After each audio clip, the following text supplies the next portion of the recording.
Welcome to Her True Stories, where we share tales of resilience, betrayal, and the sweet taste of justice. If you believe that actions have consequences and that sometimes the truth needs a little help finding its way to light, you're in the right place. Please hit that subscribe button and join our community of truth seekers who refuse to be taken advantage of. My name is Bella Crichton, and at 70 years old, I thought I knew my daughter well enough to predict her every move. I was catastrophically wrong. It was a Tuesday morning in late April when my phone rang, interrupting the peaceful silence of my cottage kitchen.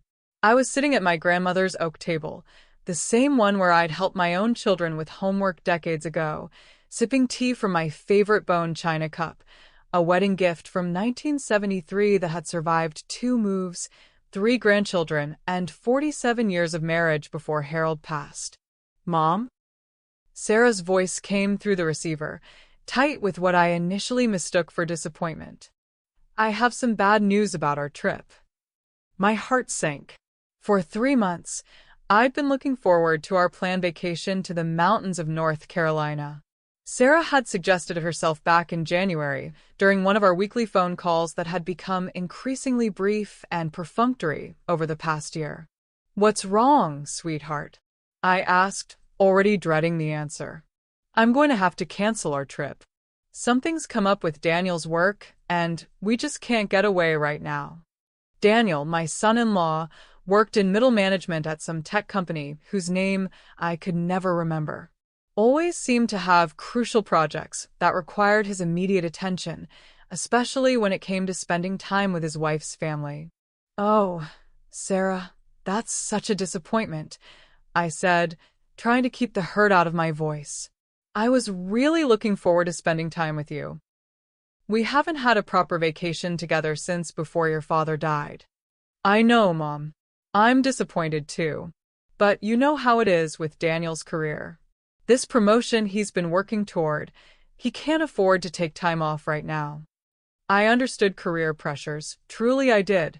Harold and I had made our share of sacrifices when we were building our life together. But something in Sarah's voice didn't ring true. There was an evasiveness there, a hesitancy that made my maternal instincts prickle with unease. "Well," I said, swallowing my disappointment, "perhaps we can reschedule for later in the summer?" "Yes, absolutely. I'll call you when things settle down at work." After we hung up, I sat in my kitchen for a long time, staring out at the garden Harold and I had planted together 20 years ago. The daffodils were just beginning to bloom, their bright yellow faces a stark contrast to the gray mood that had settled over me. I told myself I was being silly. Plans got canceled all the time. Life was unpredictable, especially for younger people with demanding careers and growing families. Sarah had 2 teenagers, Emma and Jake, who kept her busy with their school activities and social lives. But as the days passed, something nagged at me. Maybe it was the way Sarah had avoided my eyes during our last video call. Maybe it was how quickly she'd ended our conversation. Or maybe it was simply the intuition that comes from being a mother for 43 years. Flashback. Sarah at age 8. I remembered Sarah at 8 years old, standing in our kitchen with chocolate smeared around her mouth, swearing she hadn't eaten the cookies I'd baked for the church bake sale. Even then, she'd had that same evasive quality in her voice when she wasn't telling the truth. She'd look everywhere except directly at me, and her words would come just a little too fast, as if she were rushing to get the lie out before it could stick in her throat. "Sarah Elizabeth, I'd said that long ago day. Are you telling me the truth?" She'd burst into tears and confessed everything, throwing her arms around my waist and promising never to lie again. If only children could keep such promises. Present day. The following Thursday, I was at the grocery store when I ran into Patricia Hensley, Sarah's old high school friend who still lived in town. Patricia worked at the travel agency on Main Street, the same one where I'd booked countless family vacations over the years. "Bella," Patricia called out as I examined avocados in the produce section. "How are you doing?" I heard you and Sarah are taking a trip to the mountains next week. How exciting! I froze, an avocado halfway to my shopping basket. I'm sorry, what? Patricia's smile faltered slightly. The North Carolina trip? Sarah was in last week finalizing the details. She seemed so excited about it. My blood turned to ice water in my veins. I think there might be some confusion, Patricia. Our trip was canceled. Canceled? Patricia looked genuinely puzzled. But she picked up the tickets on Monday, paid the final balance, and everything. I set the avocado down carefully, my hands beginning to tremble. Perhaps you're thinking of someone else. No, I'm sure it was Sarah. Sarah Crichton Morrison. She even mentioned how much she was looking forward to spending time away from the city. Said she needed a break from all the stress. I excused myself as politely as I could and left the store without buying anything, my mind reeling with questions and a growing sense of betrayal. That evening, I called Sarah. "Hi, Mom," she answered on the fourth ring, sounding distracted. "What's up?" "I ran into Patricia Hensley today," I said without preamble. "She mentioned something interesting about our vacation." There was a pause, too long, too telling. "Mom, I can explain." "So, there is something to explain." Another pause. When Sarah spoke again, her voice had taken on that defensive tone I remembered from her teenage years. "Look, the trip isn't completely canceled. Daniel managed to work something out with his boss. We're going to be able to go after all." "When?" "Next week. Monday through Friday." "And you didn't think to call me? To let me know the trip was back on?" "I was going to call you tonight, actually. That's why I was surprised when you called first." But I could hear it now, clear as a bell. That same evasive quality from the chocolate cookie incident, magnified by 40 years of practice. My daughter was lying to me, and she was doing it with the casual ease of someone who'd grown comfortable with deception. "So, when do we leave?" I asked. The pause this time was so long, I thought the call had dropped. "Mom, I'm here. The thing is, Daniel's mother is going with us instead." The words hit me like a physical blow. I actually gasped, my free hand reaching out to steady myself against the kitchen counter. "Vivian is going instead of me?" "It's not that simple. Daniel's mother has been having some health issues, and her doctor suggested a change of scenery might help. This seemed like the perfect opportunity. And you couldn't have included both of us? The cabin we booked only has 2 bedrooms. It would be too cramped." I closed my eyes, trying to process what I was hearing. My daughter had planned a vacation with me, canceled it with a lie about her husband's work, then decided to take her mother-in-law instead, all without having the courtesy to tell me the truth. "Sarah," I said slowly, "do you realize what you've just told me?" "Mom, please don't make this into a big deal. We can reschedule our trip for later." "You lied to me." "I didn't lie exactly. You told me the trip was canceled because of Daniel's work. That was a lie. You've taken my place on this vacation and given it to Vivian Morrison, and you didn't have the decency to be honest about it." "Mom, you're being dramatic." Dramatic. The word hung in the air between us like a slap. How many times over the years had my concerns, my feelings, my legitimate grievances been dismissed as dramatic? "Sarah, I'm going to hang up now before I say something I can't take back." "Mom, wait." But I was already lowering the phone, my hand shaking with a mixture of hurt and rage that I hadn't felt since Harold's funeral, when Sarah had spent more time networking with the other mourners than comforting her grieving mother. I sat in my kitchen as darkness fell outside, staring at my reflection in the window. 70 years old, white hair neatly styled, wearing the cardigan Sarah had given me for Christmas, back when she still pretended to care about my feelings. For 43 years, I'd been Sarah's mother. I'd changed her diapers, nursed her through chicken pox, helped her with algebra homework, listened to her cry over boys, walked her down the aisle at her wedding, and held her hand during the difficult birth of her first child. And this was how she repaid that devotion. With lies and casual cruelty, as if my feelings were inconsequential, as if I were nothing more than an obligation to be managed and dismissed. But Sarah had made one crucial mistake.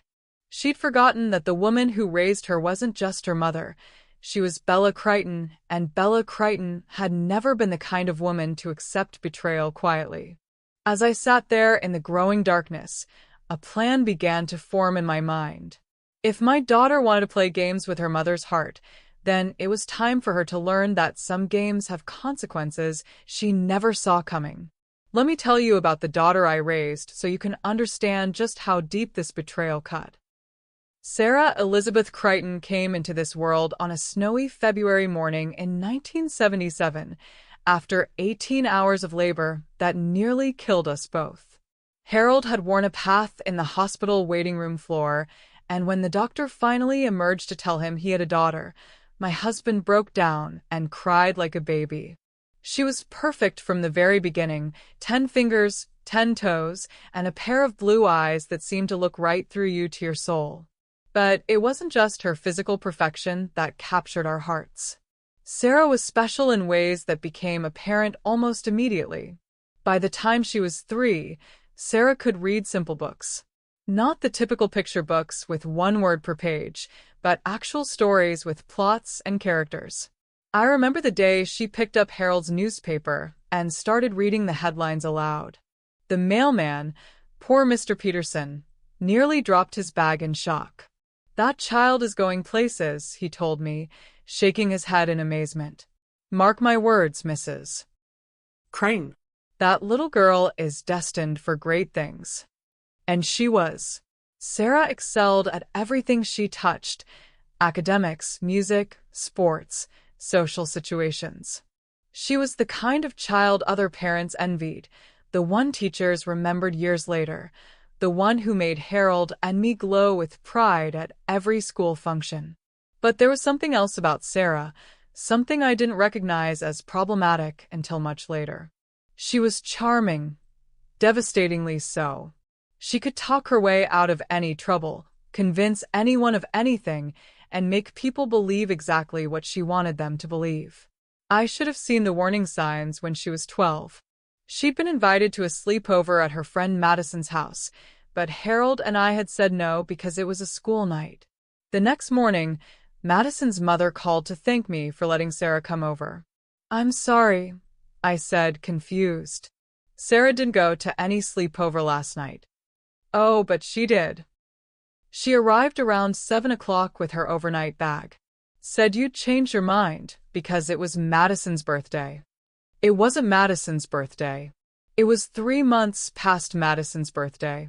But Sarah had convinced Madison's mother that not only had we given permission, but that there was a special occasion warranting the exception to our usual rules.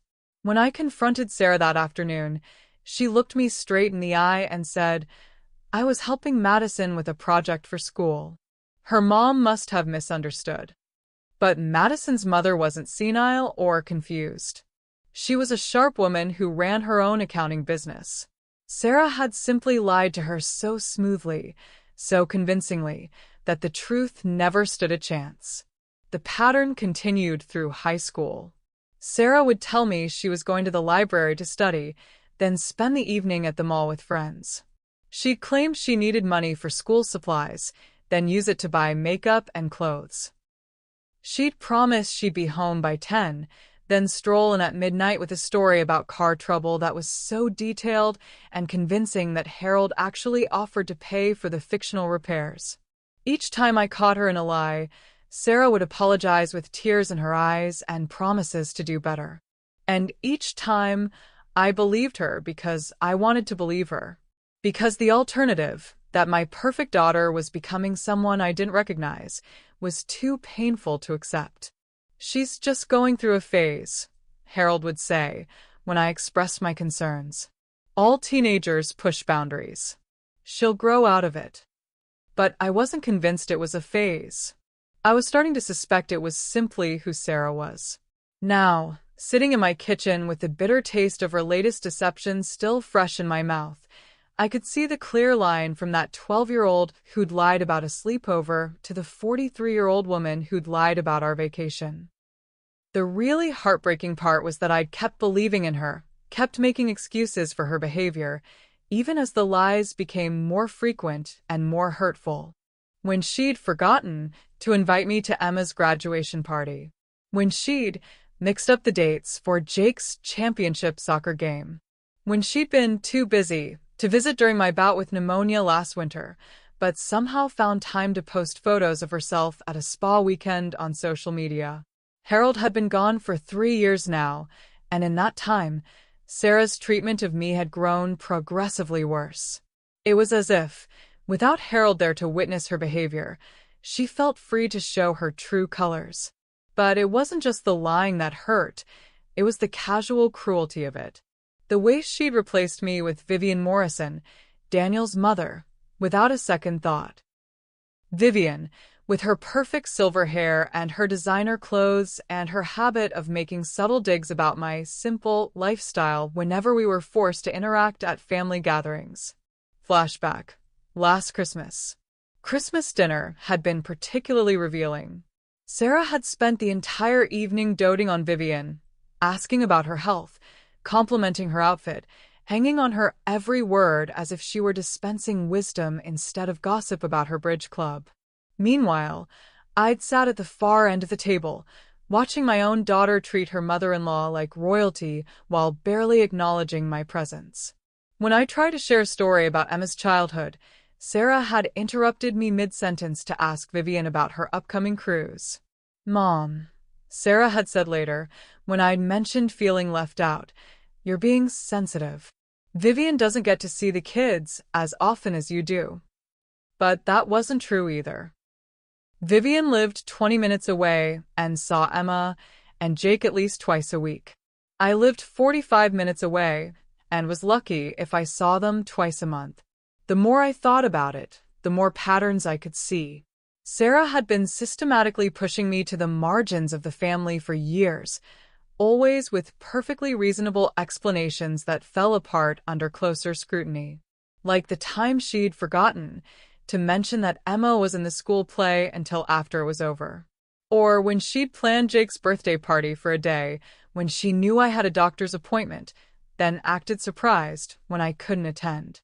"Oh, Mom, I'm so sorry. I completely forgot about your appointment. We can do something with Jake another time." But there was never another time. There was always another excuse, another conflict, another reason why including me was inconvenient or impossible. And through it all, I'd made excuses for her. I'd told myself she was busy, stressed, overwhelmed with work and family responsibilities. I'd convinced myself that her behavior wasn't intentional, that she still loved me even if she didn't always show it. But this vacation situation had stripped away all my illusions. This wasn't about being busy or stressed. This was about choice. Sarah had actively chosen to exclude me, to lie to me, to hurt me. And she'd done it with such casual ease that I had to wonder how many other lies I'd swallowed over the years. I walked to my bedroom and opened the drawer where I kept all the family photos. There we were, Harold and me with baby Sarah, Sarah's first day of school, Christmas mornings, birthday parties, graduation ceremonies. A lifetime of memories, a catalog of love and devotion and sacrifice. Harold and I had given Sarah everything, a college education, a wedding, down payment help for her first house, countless hours of babysitting when Emma and Jake were small.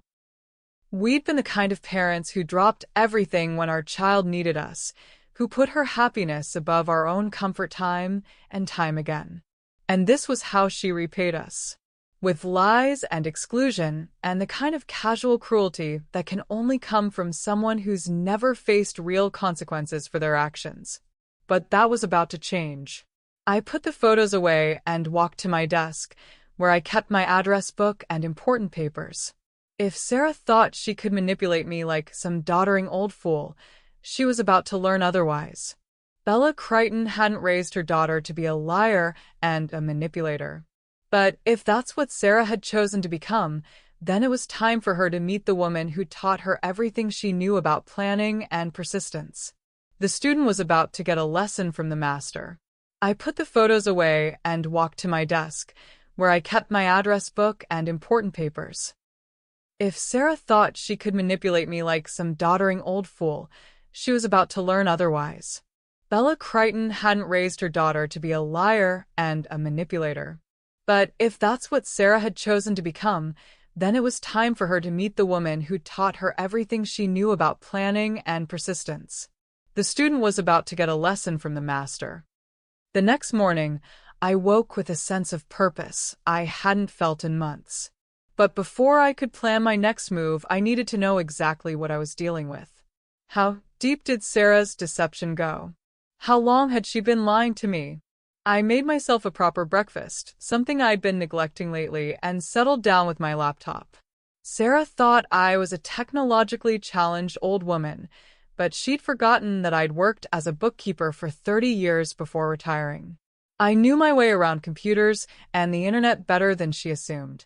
First, I checked Sarah's social media accounts. Her Facebook page was mostly family photos and inspirational quotes about motherhood and success. Nothing suspicious there. But her Instagram told a different story. 3 weeks ago, she'd posted a photo of herself and Daniel at an upscale restaurant I'd never heard of. The caption read, "Date night planning our mountain getaway. Can't wait for some R&R." 2 weeks ago, a photo of vacation clothes laid out on her bed. Packing for adventure. 5 days of pure relaxation ahead. 1 week ago, a picture of travel guides and maps spread across her kitchen table. Final preparations for our mountain escape. So excited. Each post showed clear evidence that she'd been planning this trip for weeks, possibly months. This wasn't a last-minute decision to include Daniel's mother. This was a calculated replacement. But what really caught my attention was a comment from Vivian Morrison on the most recent post. "Can't wait to finally see those mountain views you've been promising me." Finally see. Those words sent a chill down my spine. This wasn't Vivian's first time hearing about this trip. She'd been promised those mountain views from the beginning.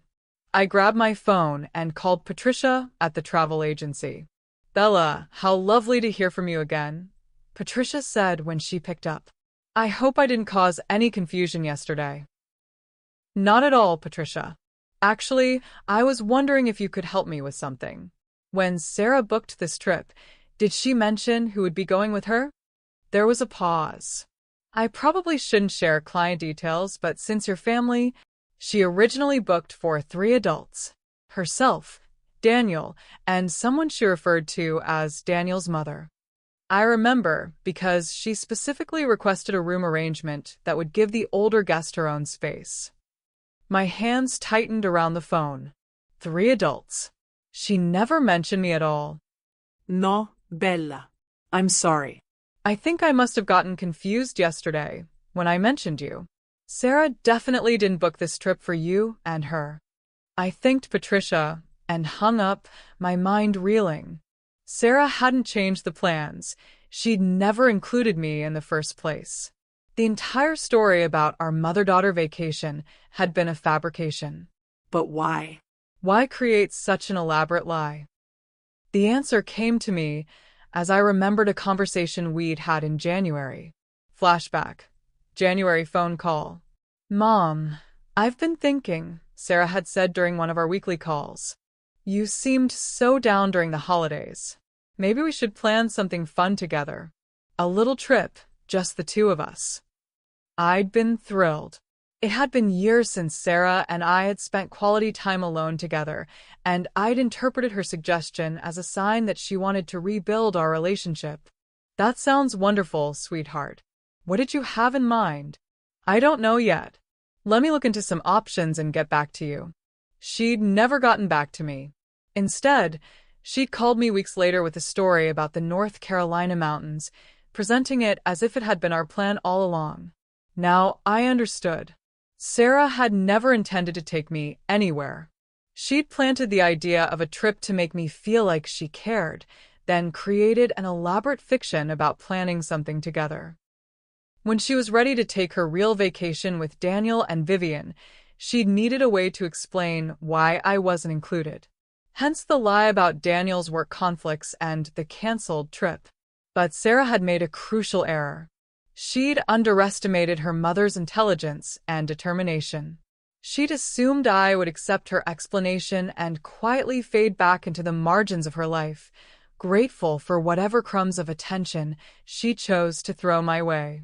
I spent the rest of the morning making phone calls and taking notes. By lunch, I had a complete picture of Sarah's deception, and it was worse than I'd imagined. A call to Daniel's office, claiming to be confirming details for a delivery, revealed that he'd been planning to take vacation time for months. There had never been any work conflict.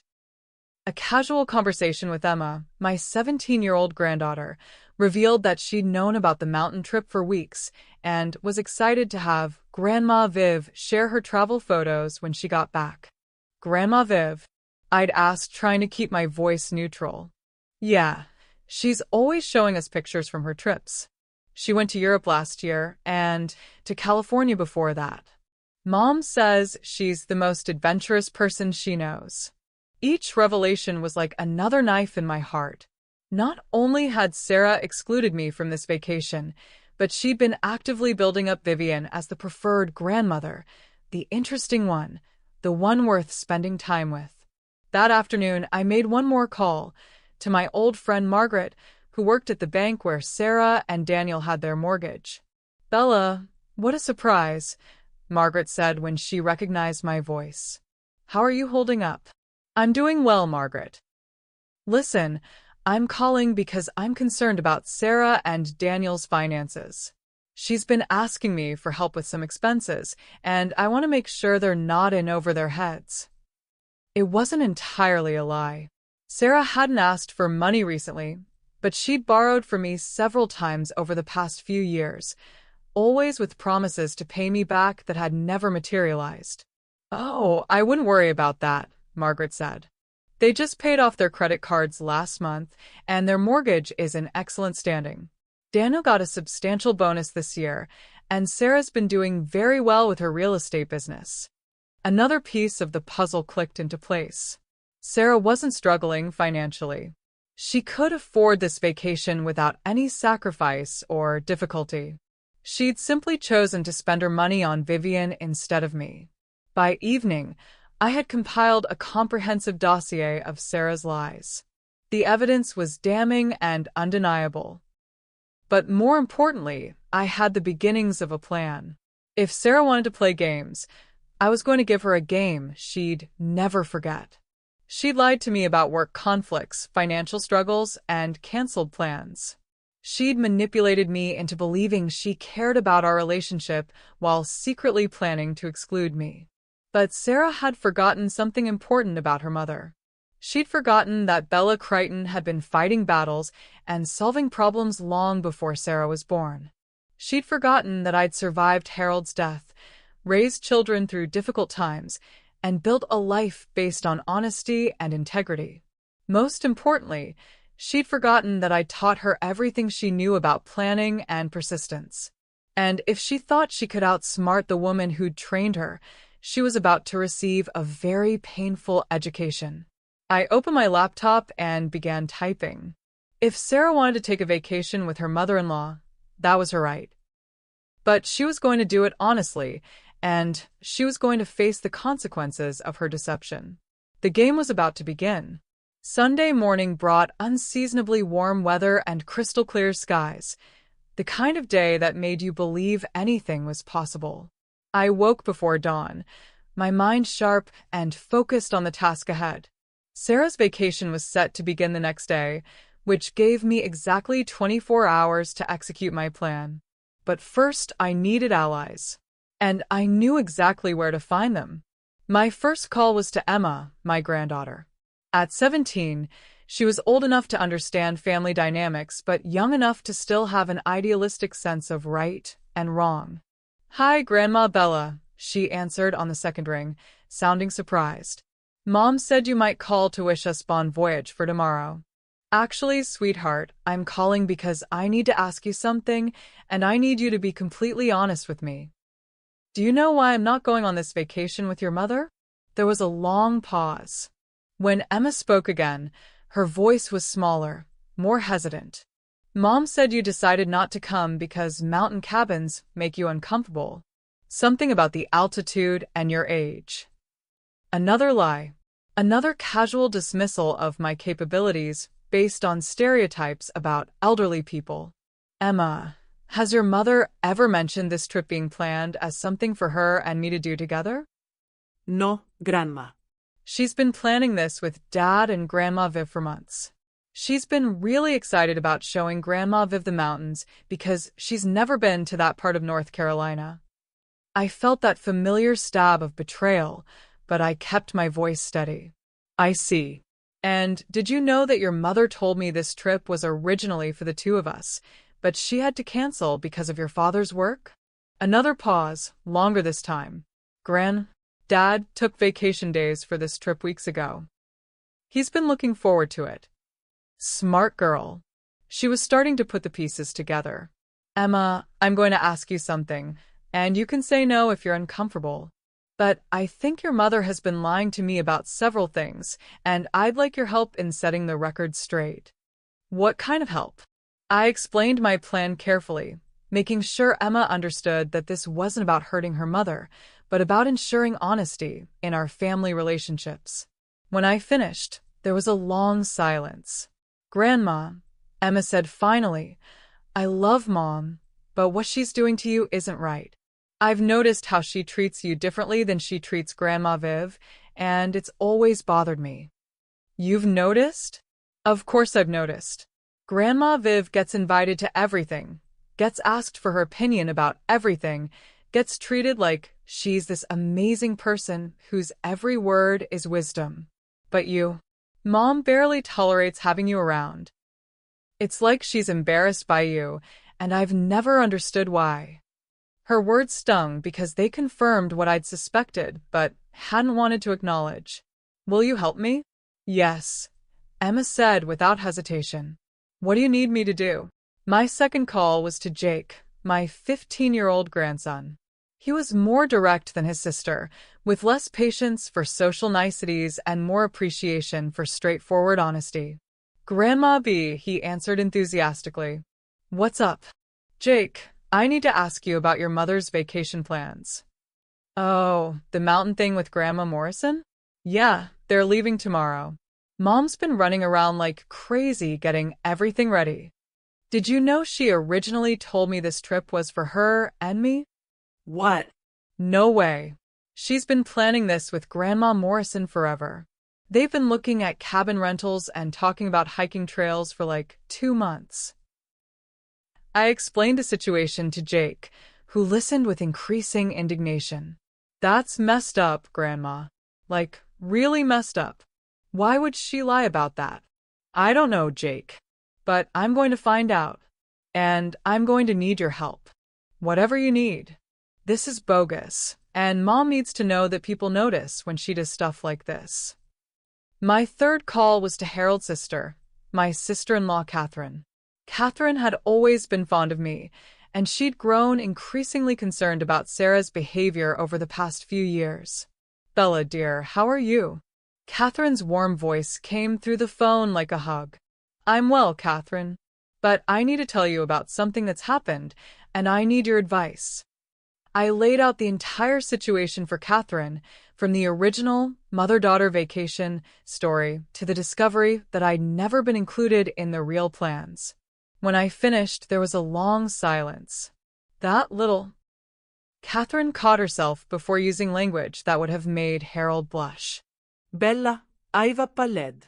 I know Sarah has her faults, but I never thought she'd stoop to outright lying to her own mother. The lying is bad enough, but it's the casual cruelty that really hurts. She's been systematically excluding me from family events while elevating Vivian Morrison to some kind of saintly status. I've noticed that too, Catherine said grimly. At Harold's memorial service, Sarah spent more time chatting with Vivian about vacation plans than she did comforting you. I wanted to say something then, but I didn't want to cause a scene. I wish you had. Maybe if someone had called her out earlier, it wouldn't have gotten to this point.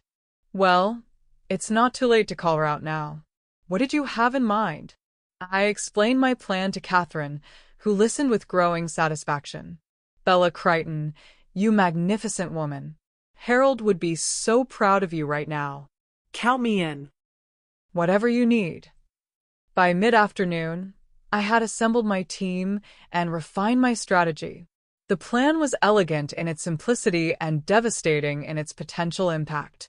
Sarah had built her deception on the assumption that no one would question her version of events.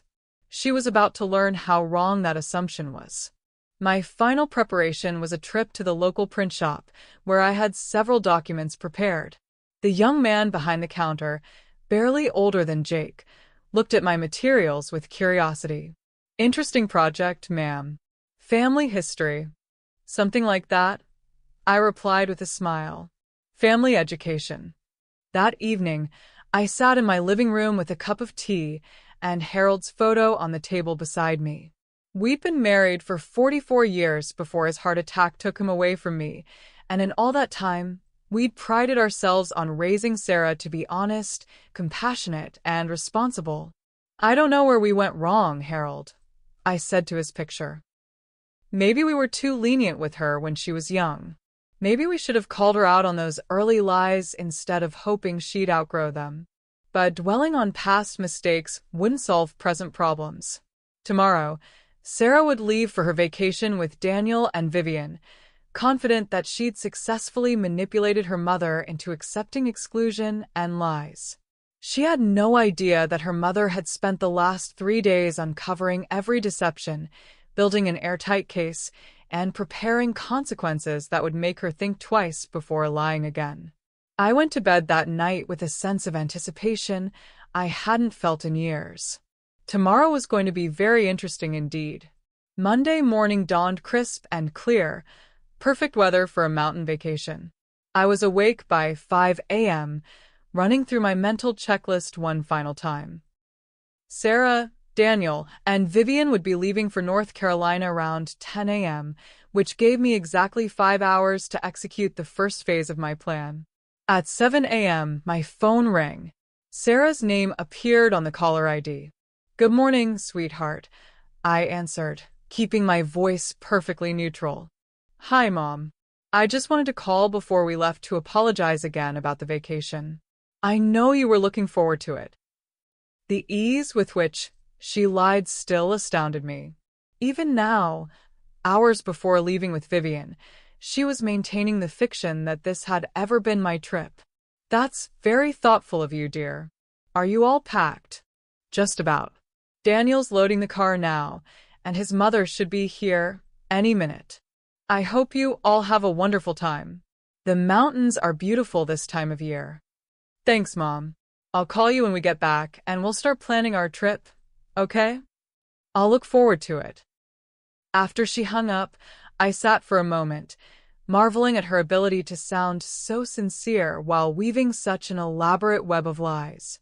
But today, that web was going to collapse around her. At 8 a.m. sharp, Emma called. "They just left, Grandma." Mom was practically bouncing with excitement. She kept talking about how much Grandma Viv was going to love the cabin and the hiking trails. "Perfect. Are you ready for your part?" "Already done. I posted the photo an hour ago with the caption you suggested. It's getting a lot of comments already." Phase 1 was in motion. Emma had posted a family photo from last Christmas to her Instagram account, one that showed our entire family gathered around the tree. Her caption read, "Thinking about family traditions and how they change. Some people get included, others get left behind. Funny how that works. Hashtag family, hashtag traditions, hashtag truth." It seemed innocent enough, but anyone who knew our family dynamics would understand the subtext. And Emma had a lot of followers, including many of Sarah's friends and neighbors. At 9 a.m., Jake sent me a text. "Package delivered. Grandma Morrison looked confused, but took it inside. Jake had ridden his bike to Vivian's house and delivered an envelope addressed to her, claiming it was from Sarah. Inside was a printed copy of an email that supposedly came from Sarah's account, explaining that I had originally been invited on this trip but had been uninvited due to personality conflicts and that Vivian was essentially my replacement. The email was a fabrication, of course, but it was written in Sarah's typical style and included enough accurate details to seem authentic.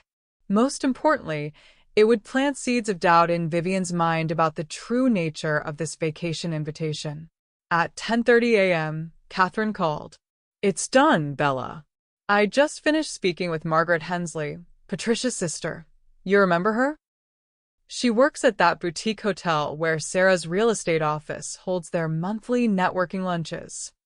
"What did you tell her?" "I simply mentioned that I was concerned about Sarah's recent behavior and asked if she'd noticed anything unusual." Margaret was very forthcoming. Apparently, Sarah has been bragging to her colleagues for weeks about this exclusive mountain retreat she's taking with her favorite mother-in-law. Margaret's words, not mine. Favorite mother-in-law? According to Margaret, Sarah has been quite vocal about how much more refined and interesting Vivian is compared to some people in the family. She's been painting herself as the devoted daughter-in-law who's finally able to give her husband's mother the appreciation she deserves. I felt that familiar stab of betrayal, but I pushed it aside. This was about justice now, not hurt feelings. Did Margaret seem surprised when you told her about Sarah's lies? Shocked would be a better word. She had no idea that you'd been told this was originally your trip. She thought you'd simply been excluded from the beginning, which she found odd but didn't question. And now she's asking questions. She mentioned that she has several mutual friends with Sarah who might be interested to know about this situation. By noon, the pieces were all in motion. Emma's social media post was generating buzz among the younger family members and friends. Jake's fake email had been delivered to Vivian, who would likely spend the entire drive to the mountains wondering about Sarah's true motivations. And Catherine had planted information with key members of Sarah's professional and social circles. But the real surprise was yet to come. At 2 p.m., my phone rang. It was Patricia from the travel agency, sounding flustered. "Bella, I just got the strangest call from Sarah. She's at some gas station about 2 hours from." Adding another guest? She wanted to know if the cabin could accommodate a fourth person. When I told her the cabin only had 2 bedrooms and was booked solid for the week, she got very upset. She kept insisting that there had been some kind of miscommunication about the guest list. I smiled. Phase 2 was working perfectly. Did she say anything else? She asked me if you had called to inquire about joining the trip. I told her the truth, that you'd called to ask about the original booking arrangements. She got very quiet after that. I imagined she did. "Bella, what's going on?" Sarah sounded almost panicked. "Let's just say that Sarah is learning that lies have a way of catching up with you." At 4 p.m., the call I'd been waiting for finally came. Sarah's name flashed on my phone screen, but when I answered, her voice was nothing like the cheerful tone from that morning. "Mom." Her voice was tight, controlled, but I could hear the undercurrent of panic. "I need to ask you something, and I need you to be completely honest with me." "Of course, dear. What's on your mind? Did you tell Emma that this vacation was originally supposed to be for you and me?" "I told Emma the truth about what you told me." "Why?" "Because Emma posted something on social media that's causing confusion among the family." "What kind of confusion?" "People are asking questions about why you're not here, about whether I lied to you about the trip being canceled. And Daniel's mother received some kind of email that, well, it doesn't matter what it said, but it's causing problems." "What kind of problems?" There was a long pause.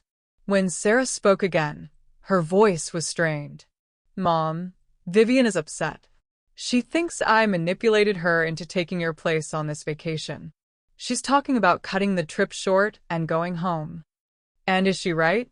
Did you manipulate her into taking my place?" Another pause, longer this time. It's complicated. No, Sarah, it's really not. You either lied to me about this trip being cancelled, or you didn't. You either planned to include me from the beginning, or you didn't. Which is it? Mom, can we please not do this now? I'm trying to salvage what's left of this vacation, and answer the question, Sarah. The silence stretched between us for nearly a minute. When she finally spoke, her voice was barely above a whisper. No. The trip was never for you and me. I planned it with Daniel and his mother from the beginning. So you lied to me. Yes. I lied to you.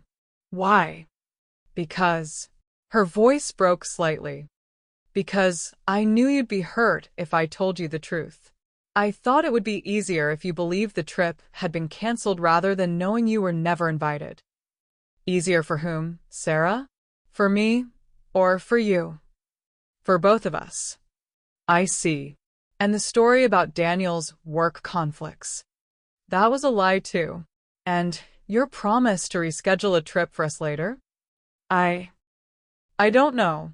Maybe. Probably not. Each admission was like pulling teeth, but I could hear her defenses crumbling. The web of lies she'd constructed was unraveling, and she was finally being forced to confront the truth of what she'd done. Sarah, I want you to listen to me very carefully. You're 43 years old, and you lied to your mother about a vacation so you could take your mother-in-law instead. You created an elaborate fiction about canceled plans and work conflicts rather than simply being honest about your preferences. Mom, I'm not finished. You've been systematically excluding me from family events while elevating Vivian to a status I'll apparently never achieve. You've treated me like an inconvenience to be managed rather than a person whose feelings matter. That's not true, isn't it? When was the last time you asked for my opinion about anything important? When was the last time you included me in a family decision or celebration without me having to invite myself? Silence. You want to know what's really sad about this, Sarah? If you'd simply told me the truth from the beginning, that you wanted to take a vacation with Daniel and his mother, I would have been disappointed, but I would have understood. Instead, you chose to lie, to manipulate, and to treat me like a fool. Mom, please. Can we talk about this when I get back? Vivian is already threatening to leave, and if this vacation falls apart completely, that's not my problem, Sarah. That's the consequence of your choices. What do you mean? I took a deep breath, preparing for the moment I'd been building toward all week. I mean that actions have consequences. You've spent years treating me as less important than Daniel's mother, and now you're going to live with the results of that choice. I don't understand. You will. Enjoy the rest of your vacation, dear. Assuming Vivian doesn't decide to go home early because she's uncomfortable about being used as a replacement for your mother. I hung up before she could respond. Flashback. Sarah at age 10. I remembered a day when Sarah was 10 years old and had been caught cheating on a spelling test. Her teacher, Mrs. Robinson, had called to discuss the incident, and Sarah had denied everything despite overwhelming evidence. Sarah, I'd said that evening, lying about what you did wrong doesn't make it go away. It just makes it worse. But if I tell the truth, I'll get in trouble, she'd protested. You're already in trouble, sweetheart. The question is whether you're going to make it worse by continuing to lie or make it better by taking responsibility. She'd eventually confessed, apologized to her teacher, and retaken the test honestly. I'd thought she'd learned her lesson. Apparently, I'd been wrong. But the lesson wasn't over yet. Phase 3 of my plan was just beginning. The rest of Monday passed in relative quiet, but I knew the storm was just beginning. Sarah's panicked phone call had confirmed that my initial strategy was working. The carefully planted seeds of truth were sprouting in exactly the places where they would cause maximum discomfort. Tuesday morning brought the first wave of consequences.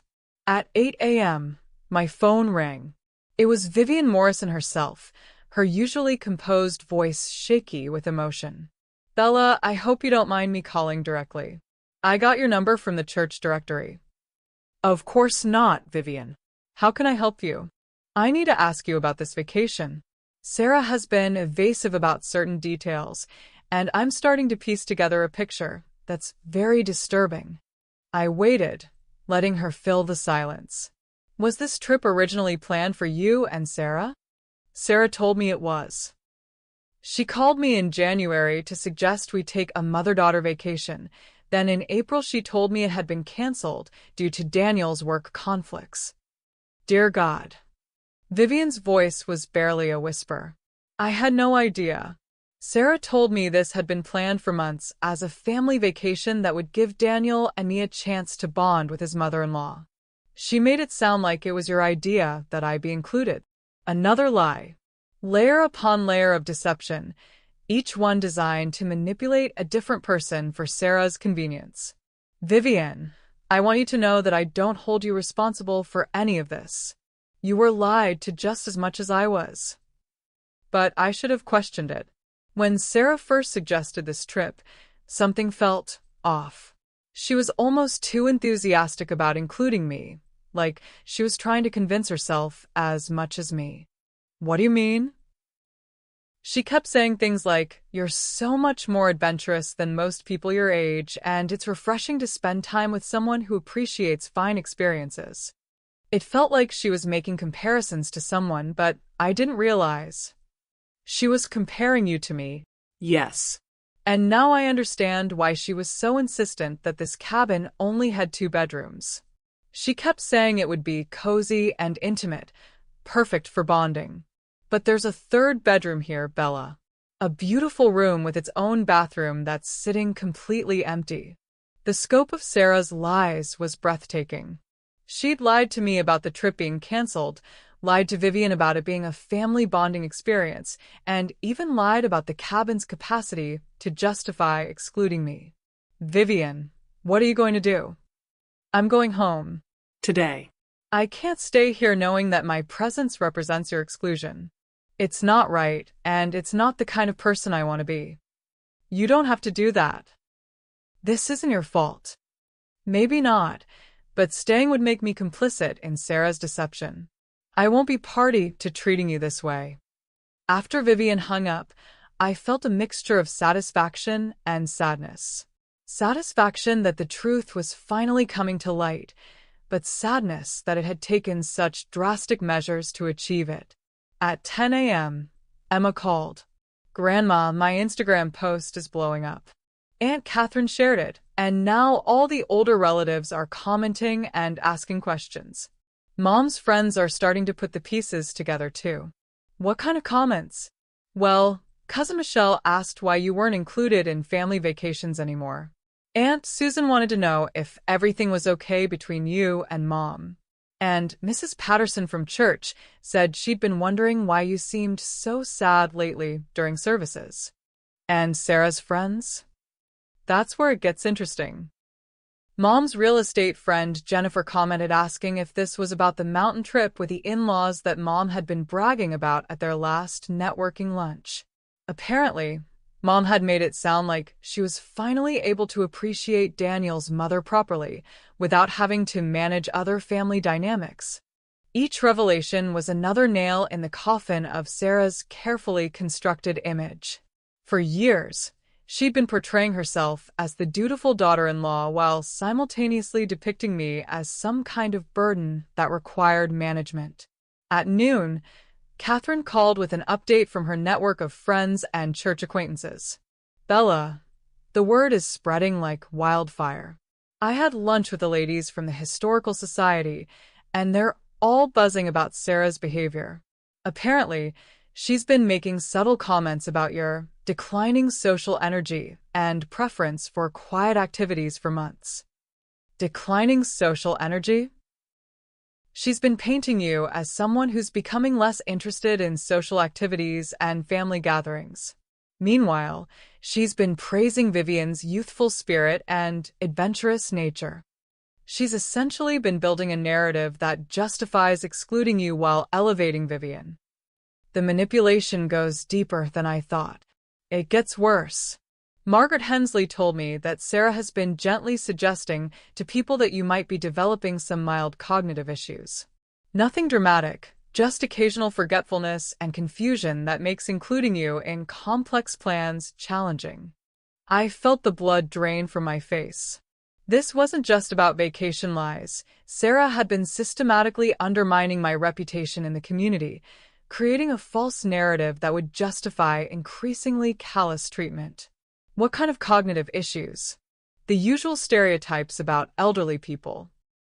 Forgetting appointments, getting confused about dates and times, needing extra help with technology. She's been very subtle about it, always framing it as concern for your well-being rather than criticism. But it's all lies. Of course it's all lies. Anyone who actually spends time with you knows you're sharp as a tack. But most of these people don't see you regularly, so they have no way to verify Sarah's claims. How many people has she told these lies to? Based on what I've learned today, dozens. Maybe more. She's been very busy building her narrative. At 2 p.m., my phone rang again. This time it was Daniel calling from the mountain cabin. His voice was strained and uncomfortable. Bella, I owe you an apology. A huge apology. I had no idea that Sarah had told you this trip was originally for you and her.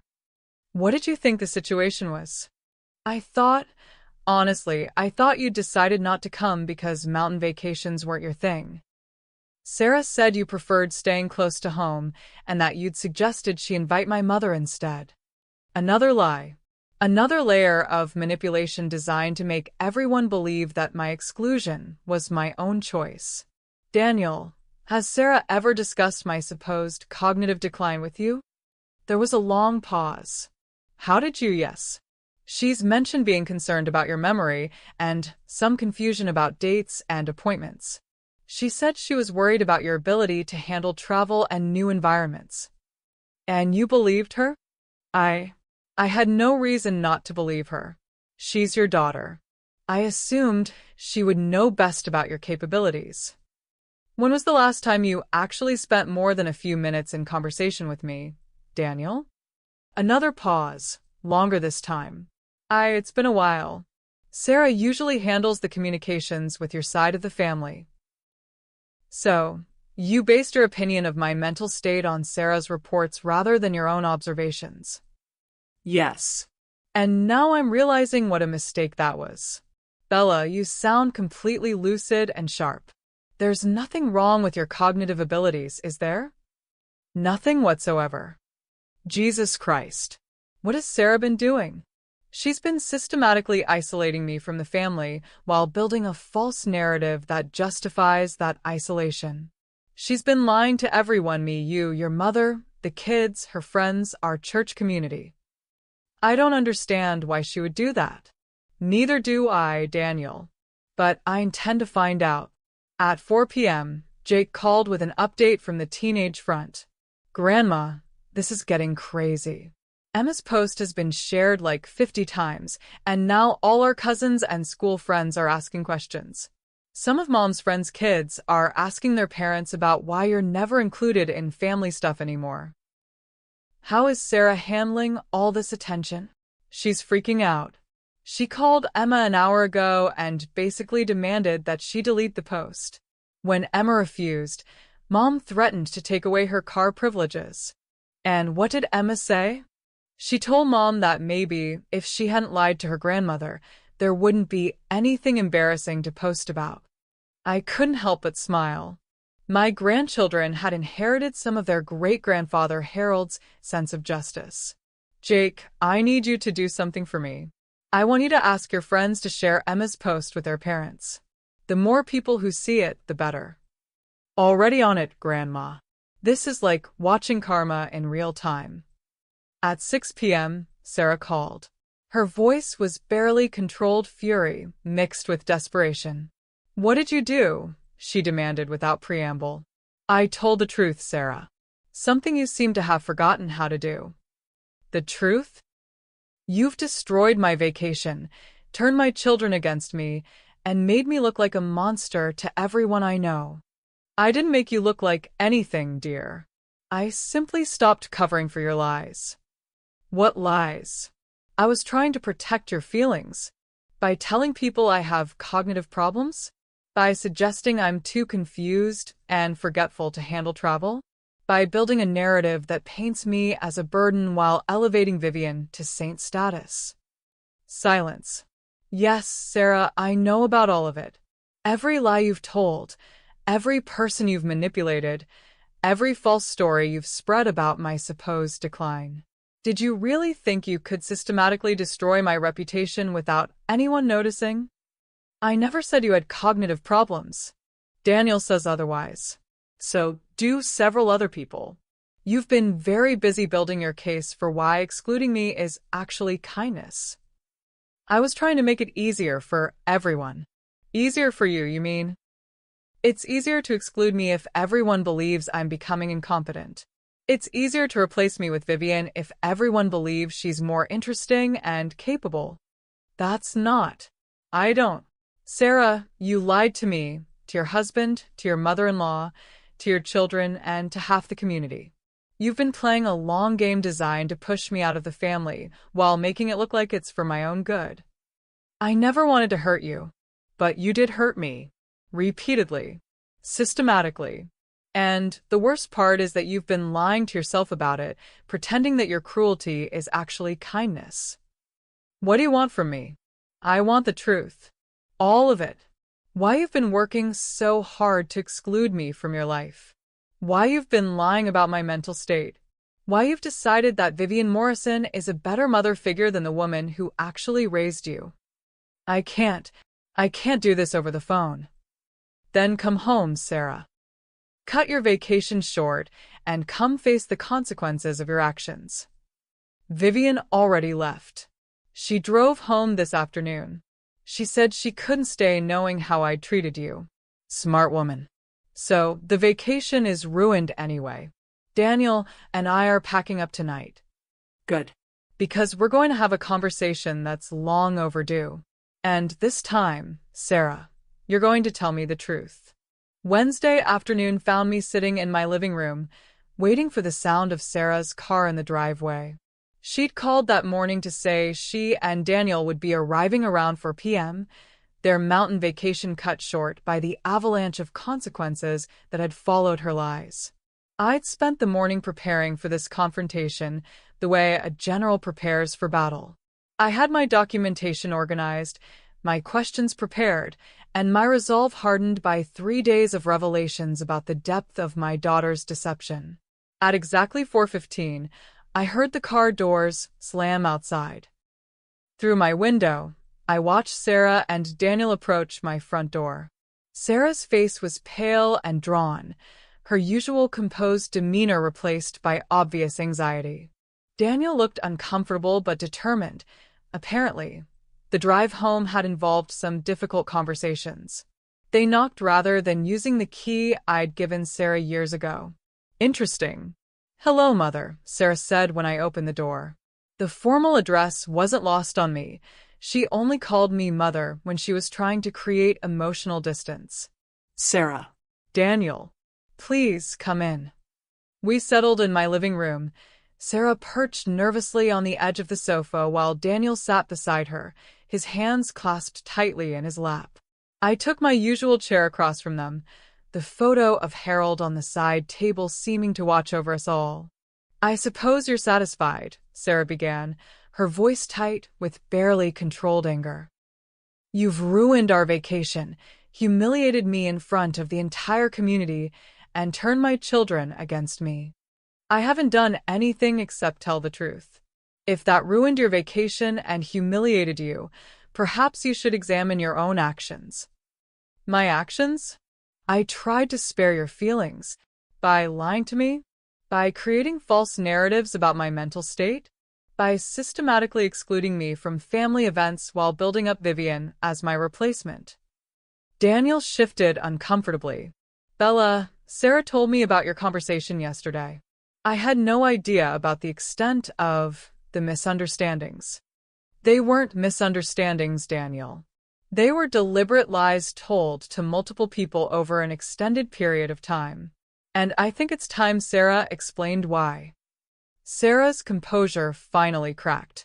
Fine. You want the truth? Here's the truth. Yes, I lied about the vacation. Yes, I planned it with Vivian from the beginning. Equals yes, I told people you were having memory issues. Are you happy now? Why?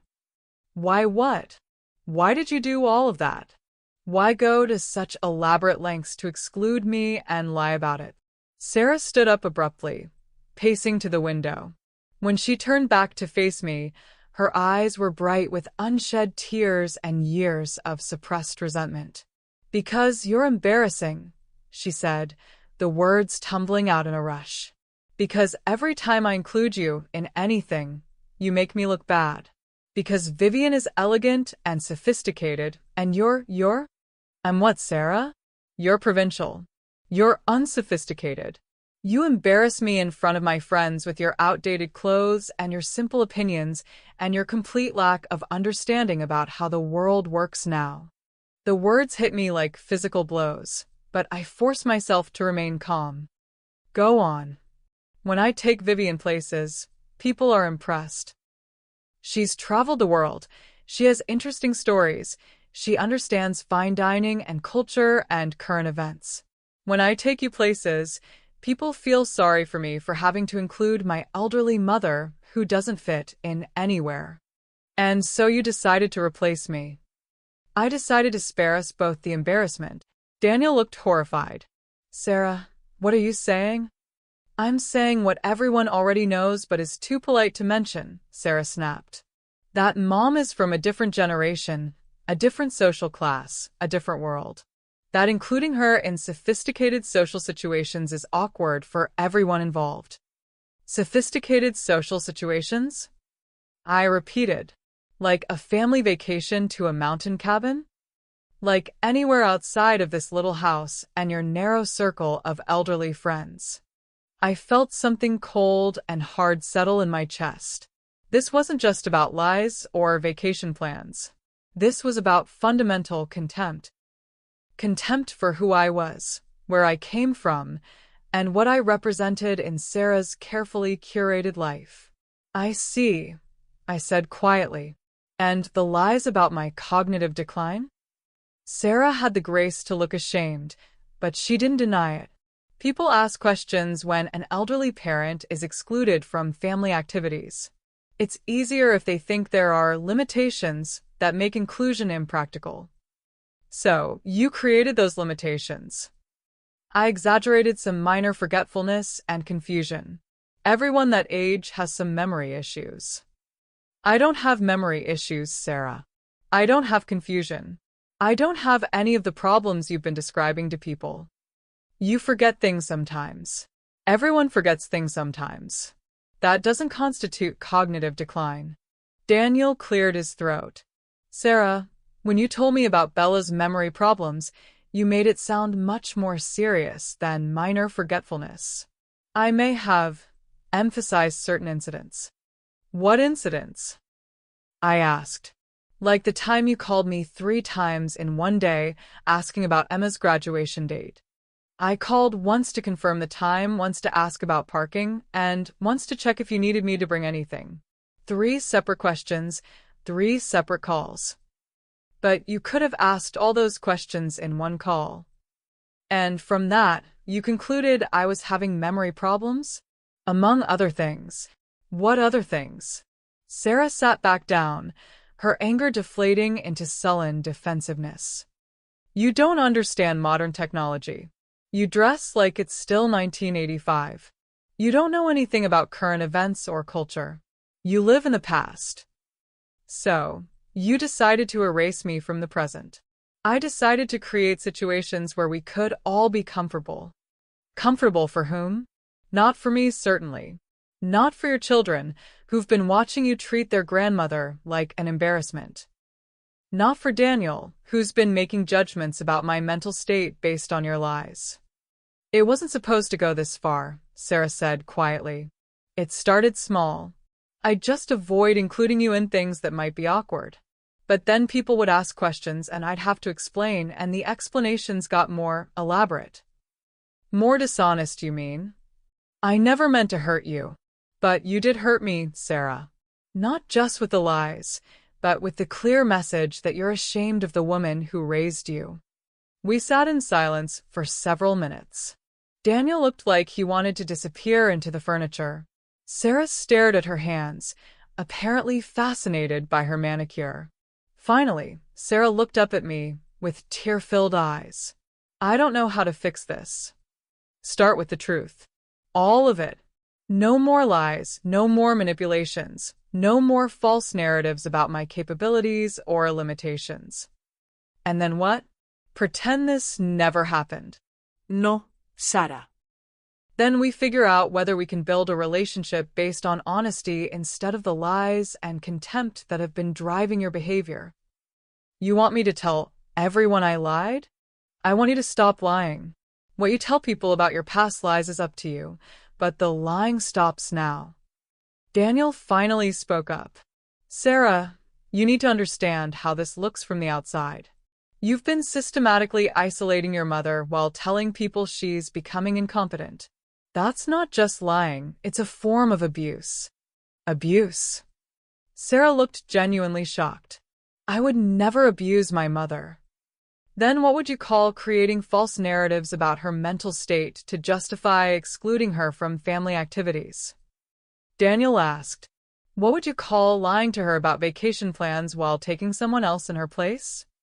I was trying to protect everyone's feelings. You were trying to manage people's perceptions so you could exclude your mother without being seen as the bad guy, Daniel said firmly. And in the process, you've damaged her reputation and isolated her from her own family.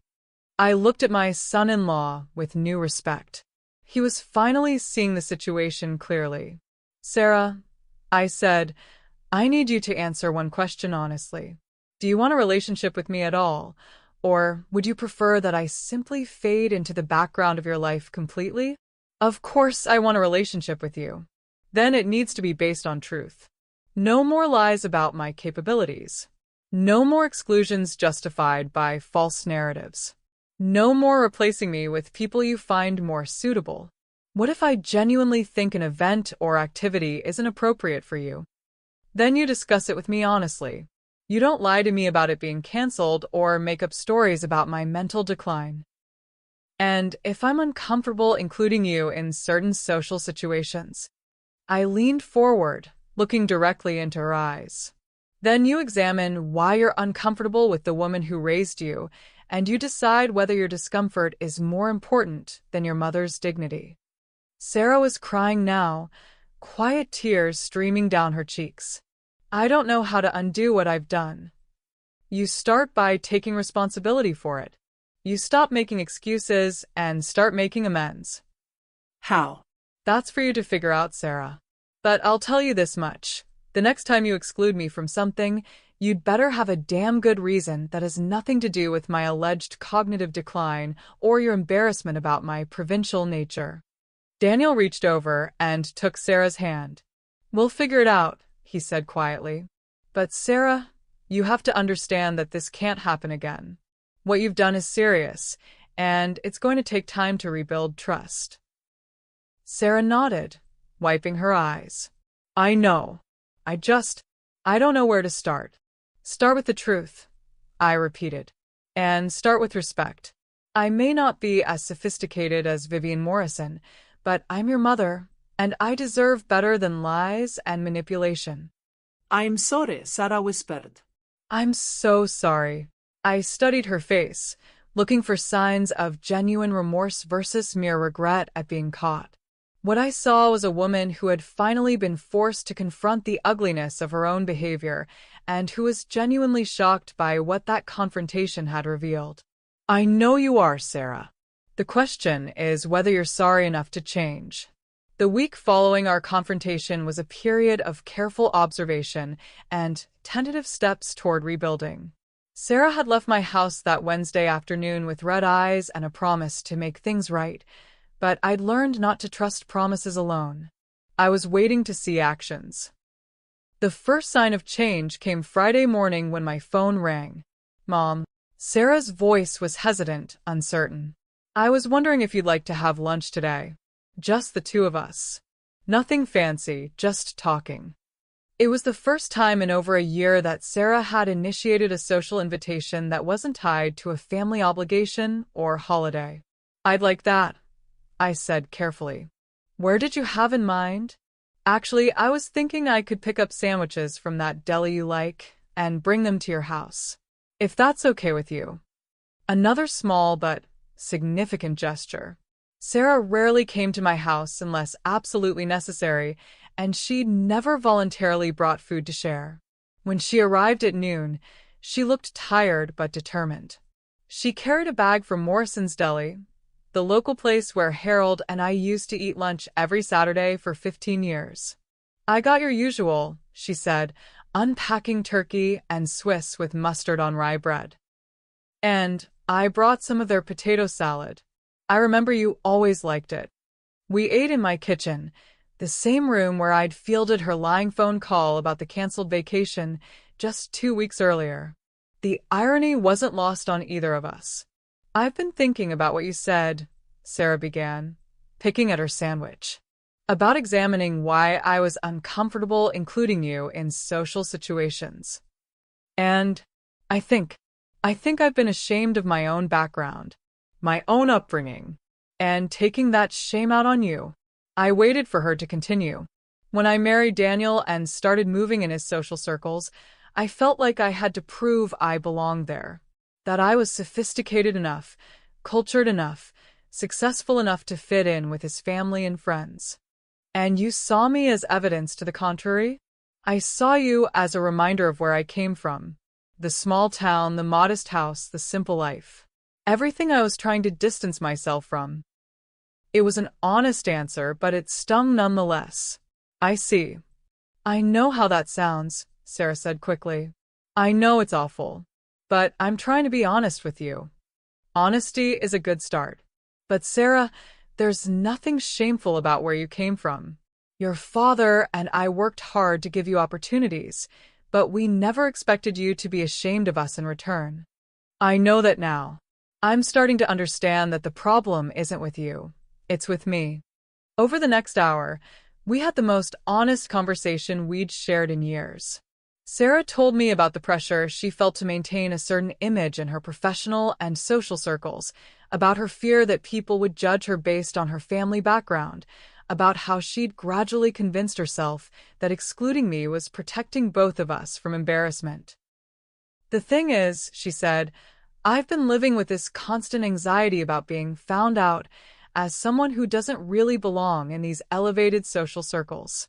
And instead of dealing with that anxiety, I decided the solution was to hide the parts of my life that didn't fit the image I was trying to project. Including your mother. Including my mother. And I convinced myself it was for your own good, that you'd be uncomfortable in those situations anyway. Did you ever think to ask me? Sarah was quiet for a long moment. No. I never asked what you wanted. I just decided what was best for everyone.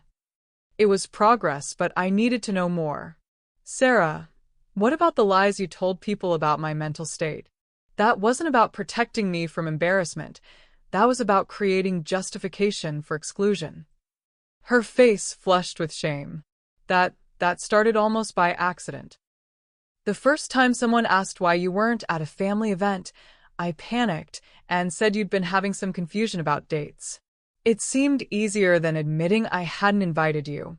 And then it snowballed. Each lie required another lie to support it.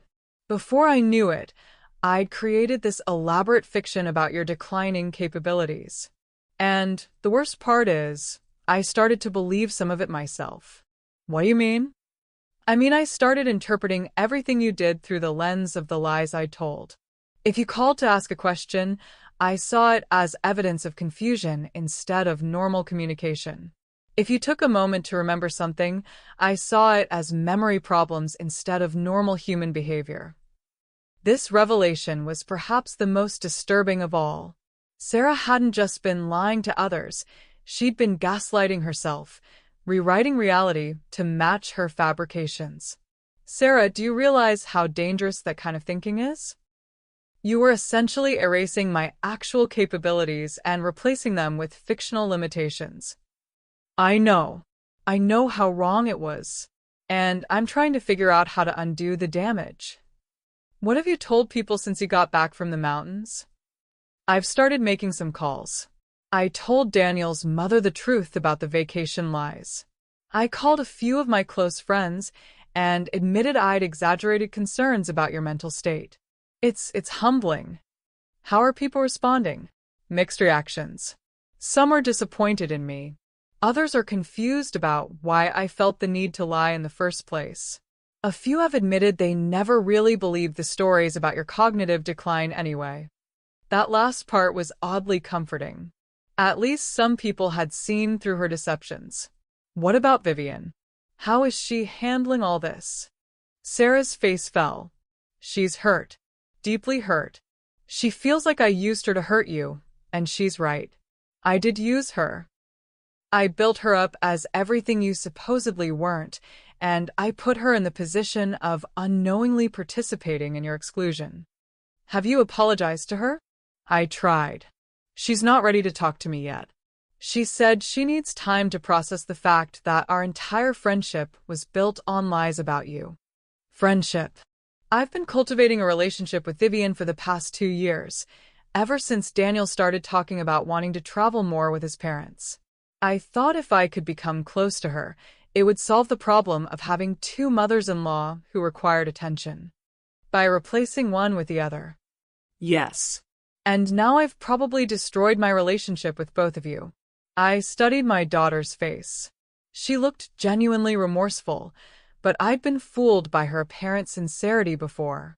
This time, I was going to reserve judgment until I saw sustained changes in behavior. Sarah, I appreciate your honesty today. But you understand that this is going to take time to rebuild, don't you? Trust, once broken, doesn't heal overnight. I understand. I'm prepared to do whatever it takes. Good. Because I have some conditions. She looked nervous. What kind of conditions? First, no more lies. About anything. If you don't want to include me in something, you tell me honestly. If you're uncomfortable with a situation, you discuss it with me directly instead of creating elaborate justifications. Okay. Second, you make a public correction about my mental state. I don't care how you do it, but the people you've lied to need to hear the truth. That will be embarrassing. Not as embarrassing as what you put me through. She nodded reluctantly. Okay, what else? Third, you include me in family decisions and events at the same level you include Vivian. If she gets an opinion about family matters, so do I. If she gets invited to celebrations, so do I. And if there are conflicts, if you and Vivian don't get along or have different opinions, then you deal with it like an adult instead of choosing one of us over the other based on who's more socially advantageous. Sarah was quiet for several minutes, clearly processing the weight of what I was asking. Finally, she looked up at me with what appeared to be genuine resolve. I agree to your conditions. All of them. But, Mom, can I ask you something? What? Do you think you'll ever be able to forgive me? Really forgive me, not just tolerate me? I considered the question carefully. The hurt was still fresh, the betrayal still stinging. But I could see genuine remorse in Sarah's eyes, and more importantly, I could see the beginning of real understanding about what she'd done wrong. I think forgiveness is possible, I said finally. But it's going to require more than apologies and promises. It's going to require you proving over time that you've actually changed. How long? However long it takes. Word travels fast in a small community, especially when it involves family drama and public lies being exposed. By the following Monday, the fallout from Sarah's deceptions had spread far beyond our immediate family circle. The first sign of how widespread the damage came when I arrived at church that Sunday. I'd been attending the same Methodist church for 25 years, and while I wasn't particularly social, I knew most of the congregation by name.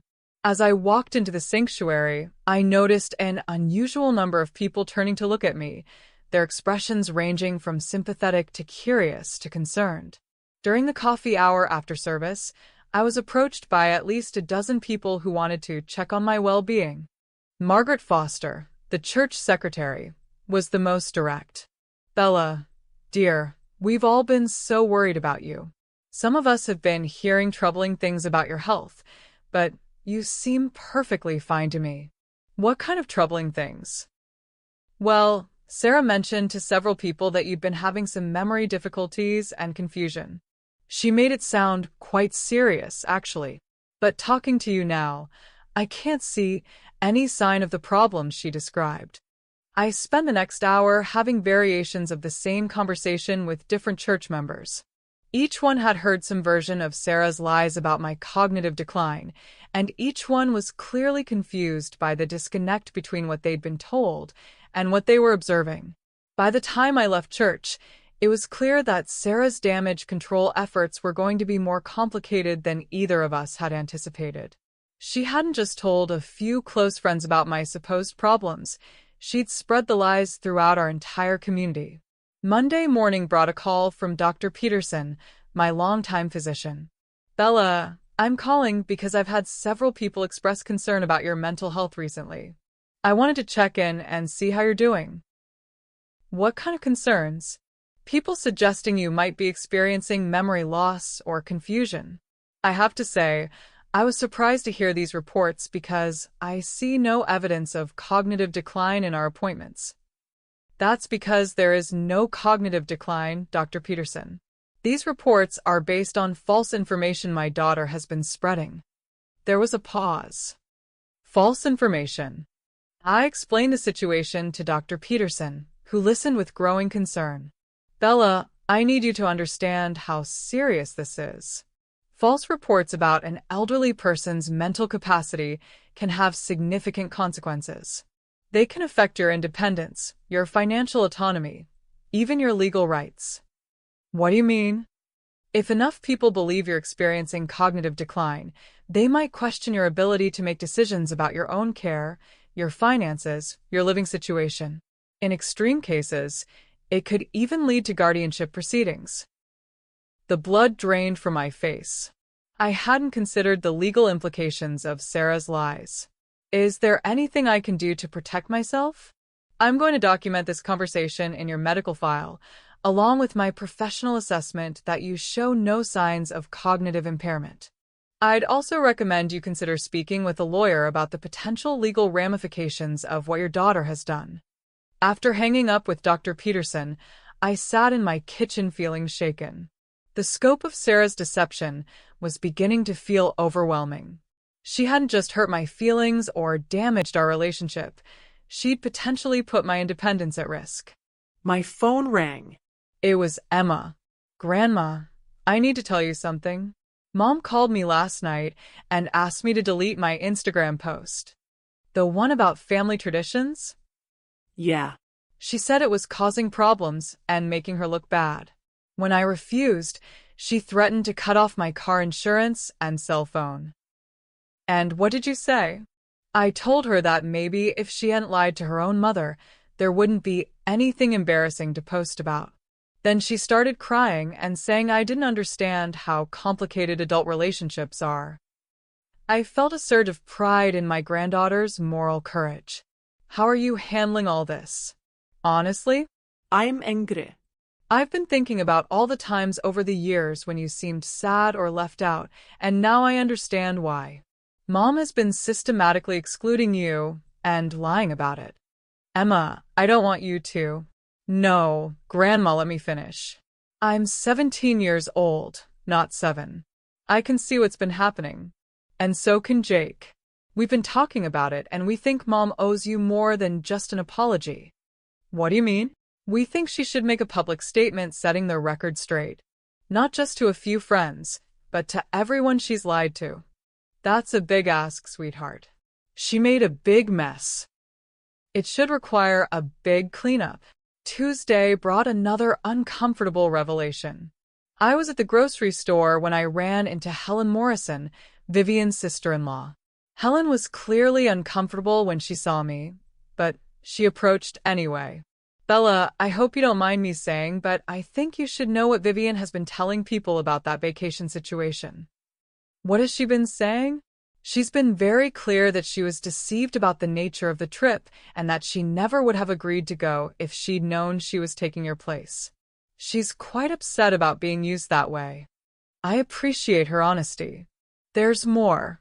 She's been telling people that Sarah has been making subtle comments about your mental state for months, things that Vivian now realizes were designed to make her feel like she was the more appropriate choice for family activities. Such as comments about your confusion about social situations, your difficulty adapting to new environments, your preference for staying home rather than traveling. Vivian said Sarah painted a picture of you as someone who is becoming increasingly unable to handle complex social or travel situations. Each revelation was another layer of manipulation that Sarah had employed. She hadn't just lied about specific incidents. She'd created an entire false narrative about my capabilities and preferences. Helen, how long has this been going on? According to Vivian, at least 2 years. Maybe longer. Sarah has been very subtle about it, always framing her comments as concern for your well-being rather than criticism. But the cumulative effect was to make Vivian believe that including you in activities would be difficult for everyone involved. And Vivian believed it? Why wouldn't she? Sarah is your daughter. Vivian assumed she would know best about your capabilities and preferences. Wednesday brought the conversation I'd been dreading. Sarah called to tell me she'd been speaking with a therapist about her behavior. She helped me understand that what I've been doing is called parentification in reverse, Sarah said. Instead of treating you like a parent, I've been treating you like a child who needs to have decisions made for her. Go on. She also said that spreading false information about your mental state could be considered a form of elder abuse, even if that wasn't my intention. Dr. Peterson mentioned something similar. You spoke to Dr. Peterson about this? He called me because people in the community have been expressing concern about my mental health based on the lies you've been telling. He wanted to check on me and make sure there weren't actual problems he'd missed. Oh God. I never considered that other people might take my concerns to your doctor. Sarah, that's exactly the kind of consequence you should have considered before you started spreading false information about my mental state. I know. The therapist helped me see how my lies could have affected your independence, your reputation, even your legal rights. And how do you plan to fix it? I'm going to write a letter to everyone I can think of who I've spoken to about your supposed cognitive problems. I'm going to explain that I exaggerated my concerns due to my own issues and that you have no mental health problems whatsoever. That's a start. And I'm going to post something on social media setting the record straight there too. What will you say? The truth. That I've been excluding you from family activities based on my own social anxieties, not because of any limitations on your part. That I created false narratives about your mental state to justify that exclusion. And that I'm deeply sorry for the harm I've caused to your reputation and our relationship. It was more than I'd expected her to offer, but I remained cautious. Sarah, actions speak louder than words. I'll believe you've changed when I see consistent changes in how you treat me. I understand. And Mom, there's something else. Something I need to tell you about the vacation. What about it? The cabin we rented. It actually has 3 bedrooms, not 2 like I told you. I lied about the space available, so I'd have an excuse for why you couldn't come. I know. Vivian told me. You know. I know about all of it, Sarah. The lies to me, the lies to Daniel, the lies to Vivian, the false stories about my mental state. I know about the whole web of deception you created. How do you know all that? Because I investigated. When someone lies to me as blatantly as you did, I don't just accept it and move on. I dig until I find the truth. There was a long silence on the other end of the line. Mom, how long have you known? I've known since the day after you left for the mountains. The question is, how long would you have kept lying if you hadn't been caught? Another silence. I don't know, she said finally. I honestly don't know. That's what scares me most about this whole situation, Sarah. Not that you lied, but that you seem to have lost the ability to distinguish between truth and fiction when it comes to managing people's perceptions of your actions. I think I've been lying so much that I started to believe my own lies. Then it's time to relearn the difference. Sarah's public confession came on a Friday morning, posted simultaneously to her Facebook, Instagram, and LinkedIn accounts. I learned about it when Emma called me, her voice mixing excitement with disbelief. Grandma, you need to see what Mom just posted. She actually did it. She told everyone the truth. I opened my laptop and navigated to Sarah's Facebook page.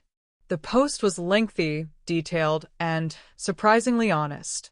I need to make a public apology and correction. Over the past 2 years, I have made statements to many people suggesting that my mother, Bella Crichton, was experiencing memory problems and cognitive decline. I have used these false claims to justify excluding her from family activities and social gatherings.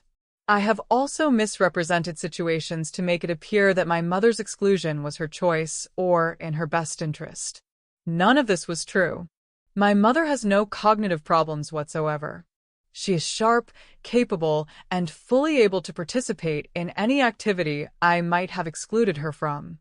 I created these false narratives because of my own social anxieties and misguided attempts to manage family dynamics. I am deeply ashamed of my behavior and the harm I have caused to my mother's reputation in our community. I have damaged relationships and spread false information that could have had serious consequences for her independence and well-being. I am committed to making amends and rebuilding the trust one have destroyed. I ask for your patience as I work to correct the damage I have done, and I ask for your understanding as my mother and I work to repair our relationship. To my mother, I am sorry. You deserved better from me, and I promise to do better going forward. The post had been up for less than 3 hours and already had dozens of comments. Most were supportive of me and critical of Sarah's behavior, but a few expressed understanding for the pressure she'd been under. Reading through them, I felt a mixture of vindication and sadness. Vindication because the truth was finally public and my reputation was being restored. Sadness because the whole situation had required such dramatic measures to resolve. My phone rang. It was Catherine. Bella, have you seen Sarah's post? Just finished reading it. Well, it's certainly causing a stir. My phone hasn't stopped ringing with people wanting to discuss it. What are they saying? Mixed reactions. Some people are shocked by the extent of Sarah's deception. Others are sympathetic to the pressures she was feeling. But everyone seems to agree that what she did was wrong and that you deserved better. Any negative reactions? A few people are questioning why you didn't address the false rumors earlier, but most understand that it's difficult to defend against lies being told by your own daughter. That afternoon, I received a call from an unexpected source. Vivian Morrison. Bella, I hope you don't mind me calling. I saw Sarah's post, and I wanted to speak with you. Of course, Vivian. How are you doing? I'm still processing everything, to be honest. I feel like such a fool for believing Sarah's manipulations. You're not a fool. She was very convincing, and you had no reason to suspect she was lying about her own mother. That's kind of you to say, but I should have questioned some of the things she told me. Looking back, there were inconsistencies in her stories about you that I ignored because I wanted to believe I was helping. What do you mean? Sarah would describe you as confused and forgetful, but then she'd mention conversations you'd had that demonstrated clear thinking and good memory. She'd say you preferred staying home, but then she'd mention how active you were with church and community activities. The pieces didn't fit together, but I didn't want to seem nosy by asking too many questions. Vivian, I want you to know that I don't hold any of this against you. You were manipulated just as much as I was. Thank you for saying that. But Bella, I need to ask you something. Do you think there's any way we could be friends? Real friends, not the artificial relationship Sarah tried to create between us. The question surprised me. I'd like that. But it might be complicated given the family dynamics. Actually, I think it might help the family dynamics. If you and I have our own relationship, independent of Sarah's manipulations, it might prevent future attempts to pit us against each other. It was an insightful observation. You're probably right. Would you like to have lunch next week? Just the two of us, no family agenda? I'd enjoy that very much. Saturday brought another unexpected development. Daniel called to invite me to Emma's upcoming school play, an invitation that came directly from him, not filtered through Sarah. I realized that Sarah has been controlling most of the communication between you and our family, he said. That's going to change. From now on, you'll get invitations and information directly from me or the kids. I appreciate that, Daniel. I also want you to know that I've been thinking about my own role in this situation. I allowed Sarah to control the narrative about your capabilities without ever spending enough time with you to form my own opinion. That was wrong of me. We all make mistakes. This was more than a mistake. I essentially allowed my wife to isolate you from your own family based on information I never verified. That's not the kind of man I want to be. Sunday's church service provided another test of how well Sarah's public confession was being received. I arrived to find several people waiting to speak with me, all expressing relief that the truth had come out and support for my decision to address the lies publicly. Pastor Williams pulled me aside after the service. Bella, I want you to know that several church members have come to me over the past few months expressing concern about the reports they'd heard regarding your mental health. I'm relieved to learn that those concerns were unfounded. Thank you, Pastor. I hope this situation can serve as a reminder to everyone about the importance of not accepting secondhand reports about people's well-being without verification. Indeed. It's also a reminder about the damage that can be done when we make assumptions about elderly members of our community based on stereotypes rather than actual observation. That afternoon, Sarah called. Mom, I wanted to let you know that I've heard from several people about my post. Most of the responses have been supportive of you and critical of me, which is what I expected and deserved. How are you handling that? It's humbling and embarrassing, but it's also a relief to have the truth out there.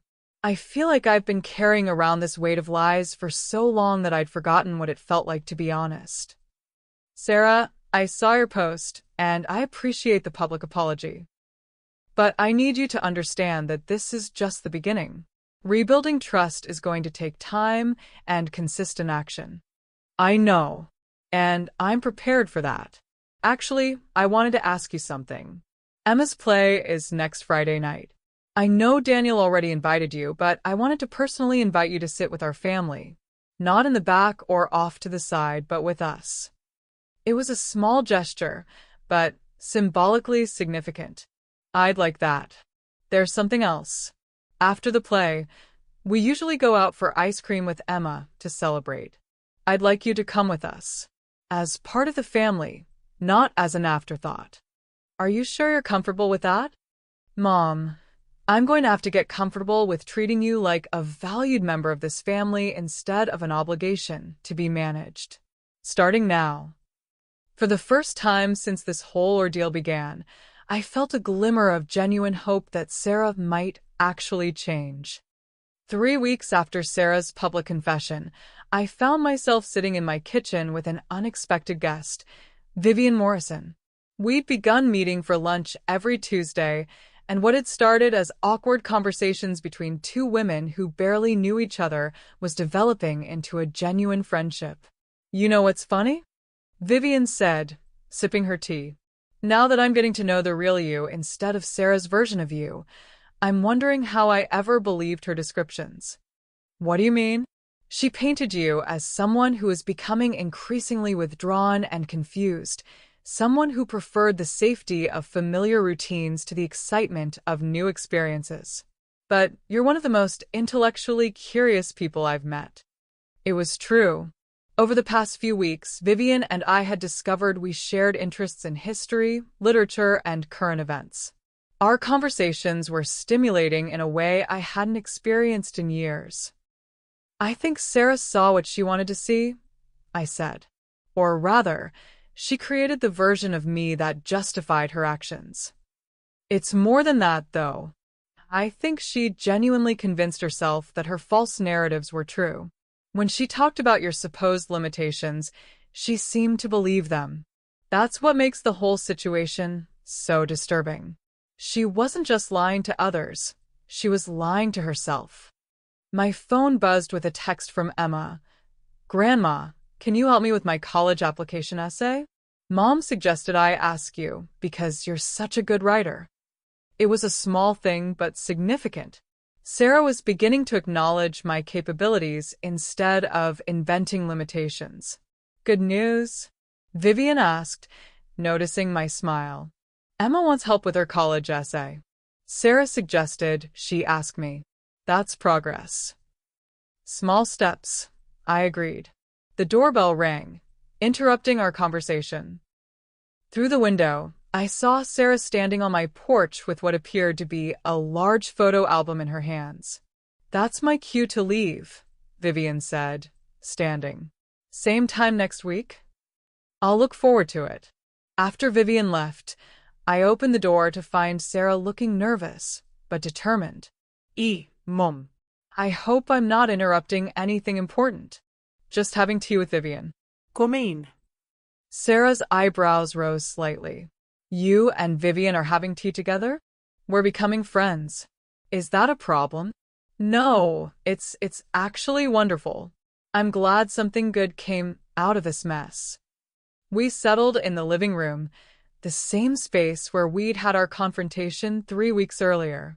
But the atmosphere was different now, less charged, more cautious. "I brought something I thought you might like to see," Sarah said, placing the photo album on the coffee table between us. "I've been going through old pictures, and I realized I'd forgotten so many good memories we shared." I opened the album to find photos spanning my entire relationship with Sarah, from her birth to recent family gatherings. But these weren't the typical milestone photos that most families preserved. These were candid moments, Sarah and me baking cookies when she was 6, working in the garden when she was 12, laughing together at Emma's first birthday party. "I'd forgotten about this one," I said, pointing to a picture of Sarah and me at her high school graduation. We were both beaming, my arm around her shoulders as she held her diploma. "I remember you telling me that day that you were proud of the young woman I'd become," Sarah said quietly. "I've been thinking about that a lot lately, about how proud you were of me, and how I repaid that pride by becoming someone you couldn't be proud of. Sarah, I'm still proud of you. I'm proud that you're facing the truth about what you did and working to make it right. Are you really? Or are you just saying that because you think it's what I need to hear?" I considered the question carefully. "I'm proud of the effort you're making now.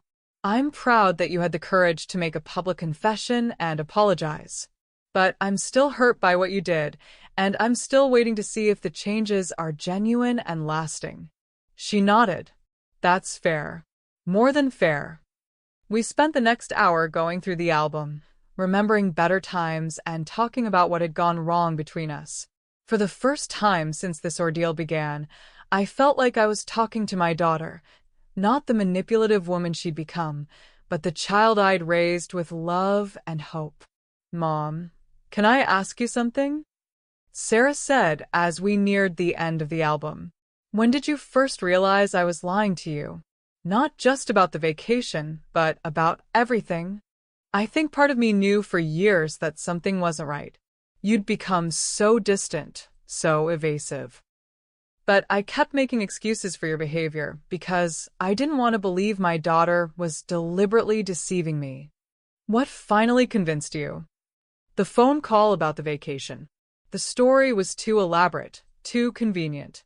And your voice. You sounded like you were reading from a script rather than talking to your mother." I probably was, in a way.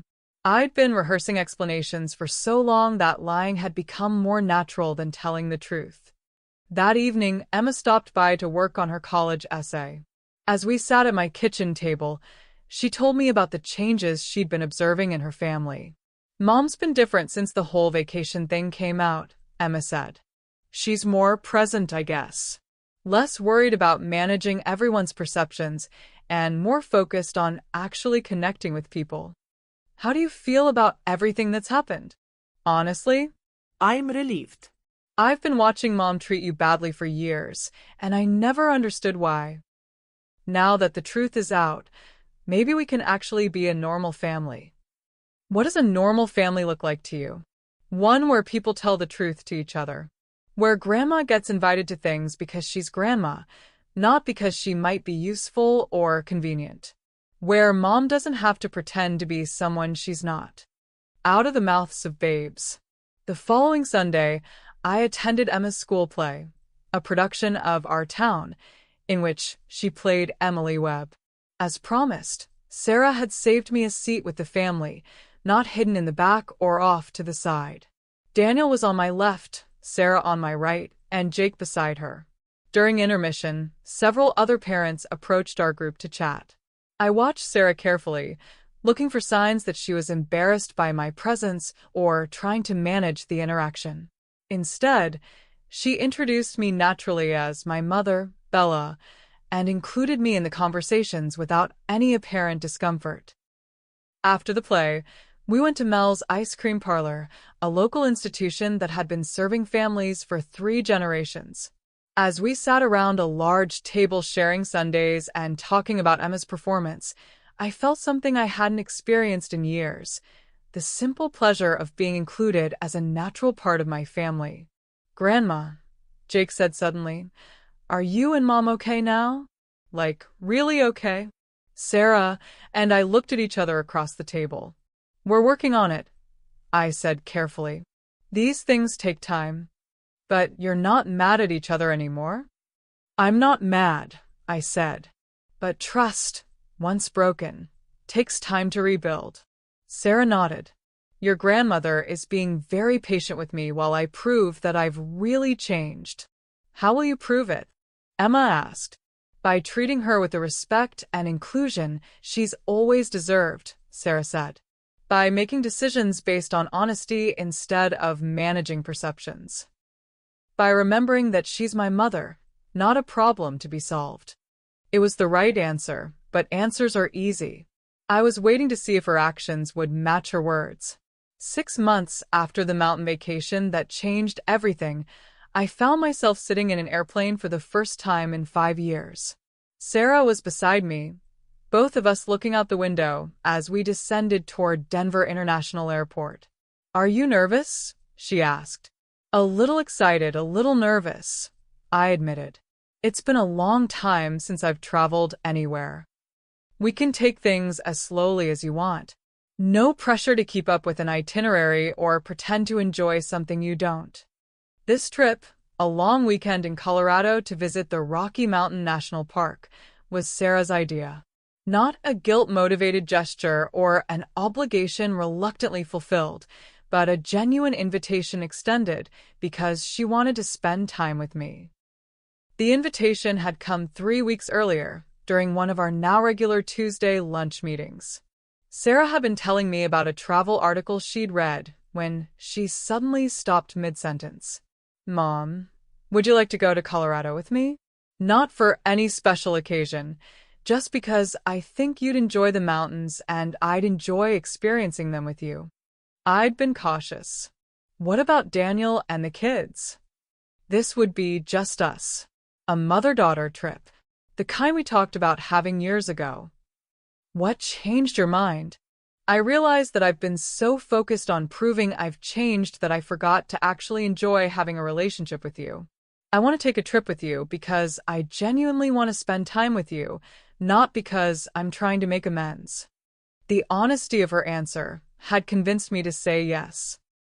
Now, as we collected our luggage and headed to the rental car counter, I marveled at how different this felt from what I'd imagined our original vacation would have been like. There was no tension, no sense that Sarah was enduring my presence for the sake of family obligation. She seemed genuinely happy to be here with me. Our hotel in Estes Park was charming, a small lodge with mountain views and a cozy fireplace in the lobby. Sarah had booked us separate rooms but adjoining ones, giving us both privacy and proximity.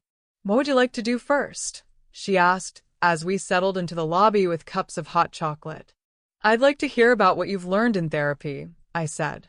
"You mentioned it's been helpful, but we've never really talked about what you're working on." Sarah was quiet for a moment, gathering her thoughts. The therapist helped me understand that I've been living with this constant fear of not being good enough, not sophisticated enough, not successful enough, not worthy of the life I'd built. "And you dealt with that fear by trying to erase reminders of your background?" Exactly. "Instead of dealing with my insecurities, I decided the problem was with the reminders themselves. You became a symbol of everything I was trying to distance myself from." That must have been exhausting. It was. Living in constant fear of being found out as someone who didn't really belong. Creating elaborate stories to manage people's perceptions. Always being on guard against saying or doing anything that might reveal my true background. And now I'm learning to be comfortable with who I am and where I came from. To see my background as something that shaped me in positive ways rather than something to be ashamed of. What does that look like practically? It means I don't panic when you tell stories about my childhood in front of my friends. It means I can acknowledge that I grew up in a modest home with parents who worked hard to give me opportunities. It means I stop seeing you as evidence of my inadequacy and start seeing you as evidence of love and sacrifice. We spent that evening walking around the charming mountain town, talking more honestly than we had in years. Sarah told me about the social pressures she'd felt in her professional circles, the way she'd convinced herself that appearances mattered more than authenticity.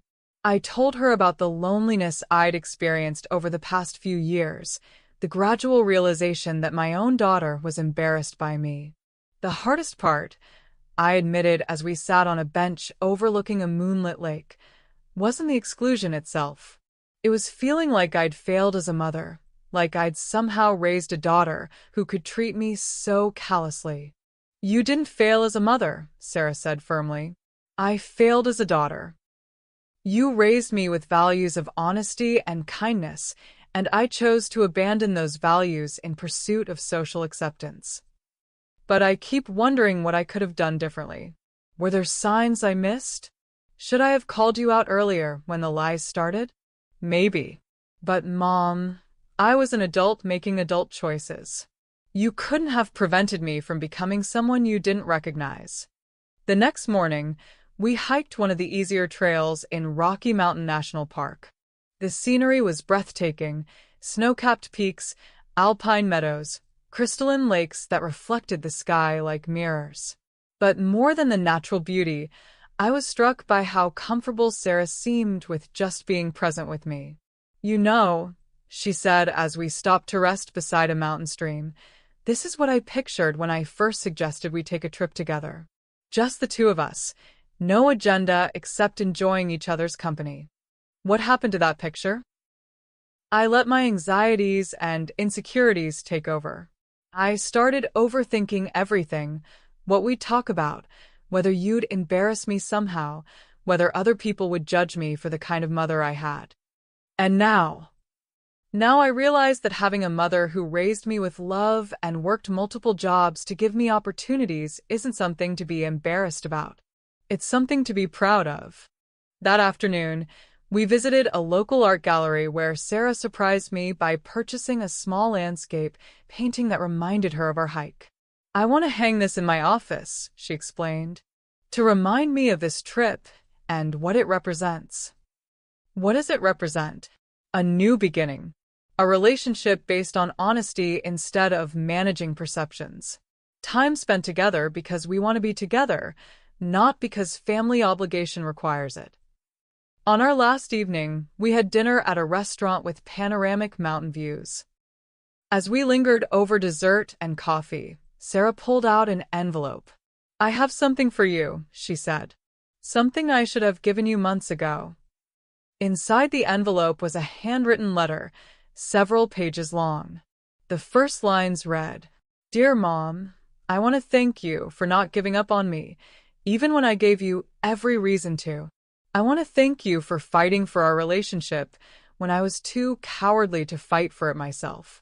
Most of all, I want to thank you for teaching me, through your response to my betrayal, that love doesn't mean accepting unacceptable behavior." I read the entire letter while Sarah sat quietly across from me. It was the most honest, heartfelt communication she'd ever written to me, a full accounting of her mistakes, a genuine expression of gratitude for my patience, and a commitment to building something better between us. "Sarah," I said when I finished reading, "this is beautiful, but you don't have to keep apologizing. What matters now is that we're here, together, building something new." I know, but I needed to say it all, to put it in writing so you'd know that I understand the magnitude of what I almost lost. And what was that? The relationship with the woman who loved me enough to call me out when I was wrong. The woman who fought for her dignity when I tried to take it away. The woman who raised me to be better than I was choosing to be. As we flew home the next day, I reflected on how much had changed since that devastating phone call about the canceled vacation. Sarah's betrayal had forced both of us to confront uncomfortable truths, her about the person she'd become, me about the enabling I'd been doing by accepting unacceptable treatment. The revenge I'd planned and executed hadn't been about punishment for its own sake. It had been about forcing accountability, demanding truth, and refusing to accept being dismissed and diminished by my own child. Flashback.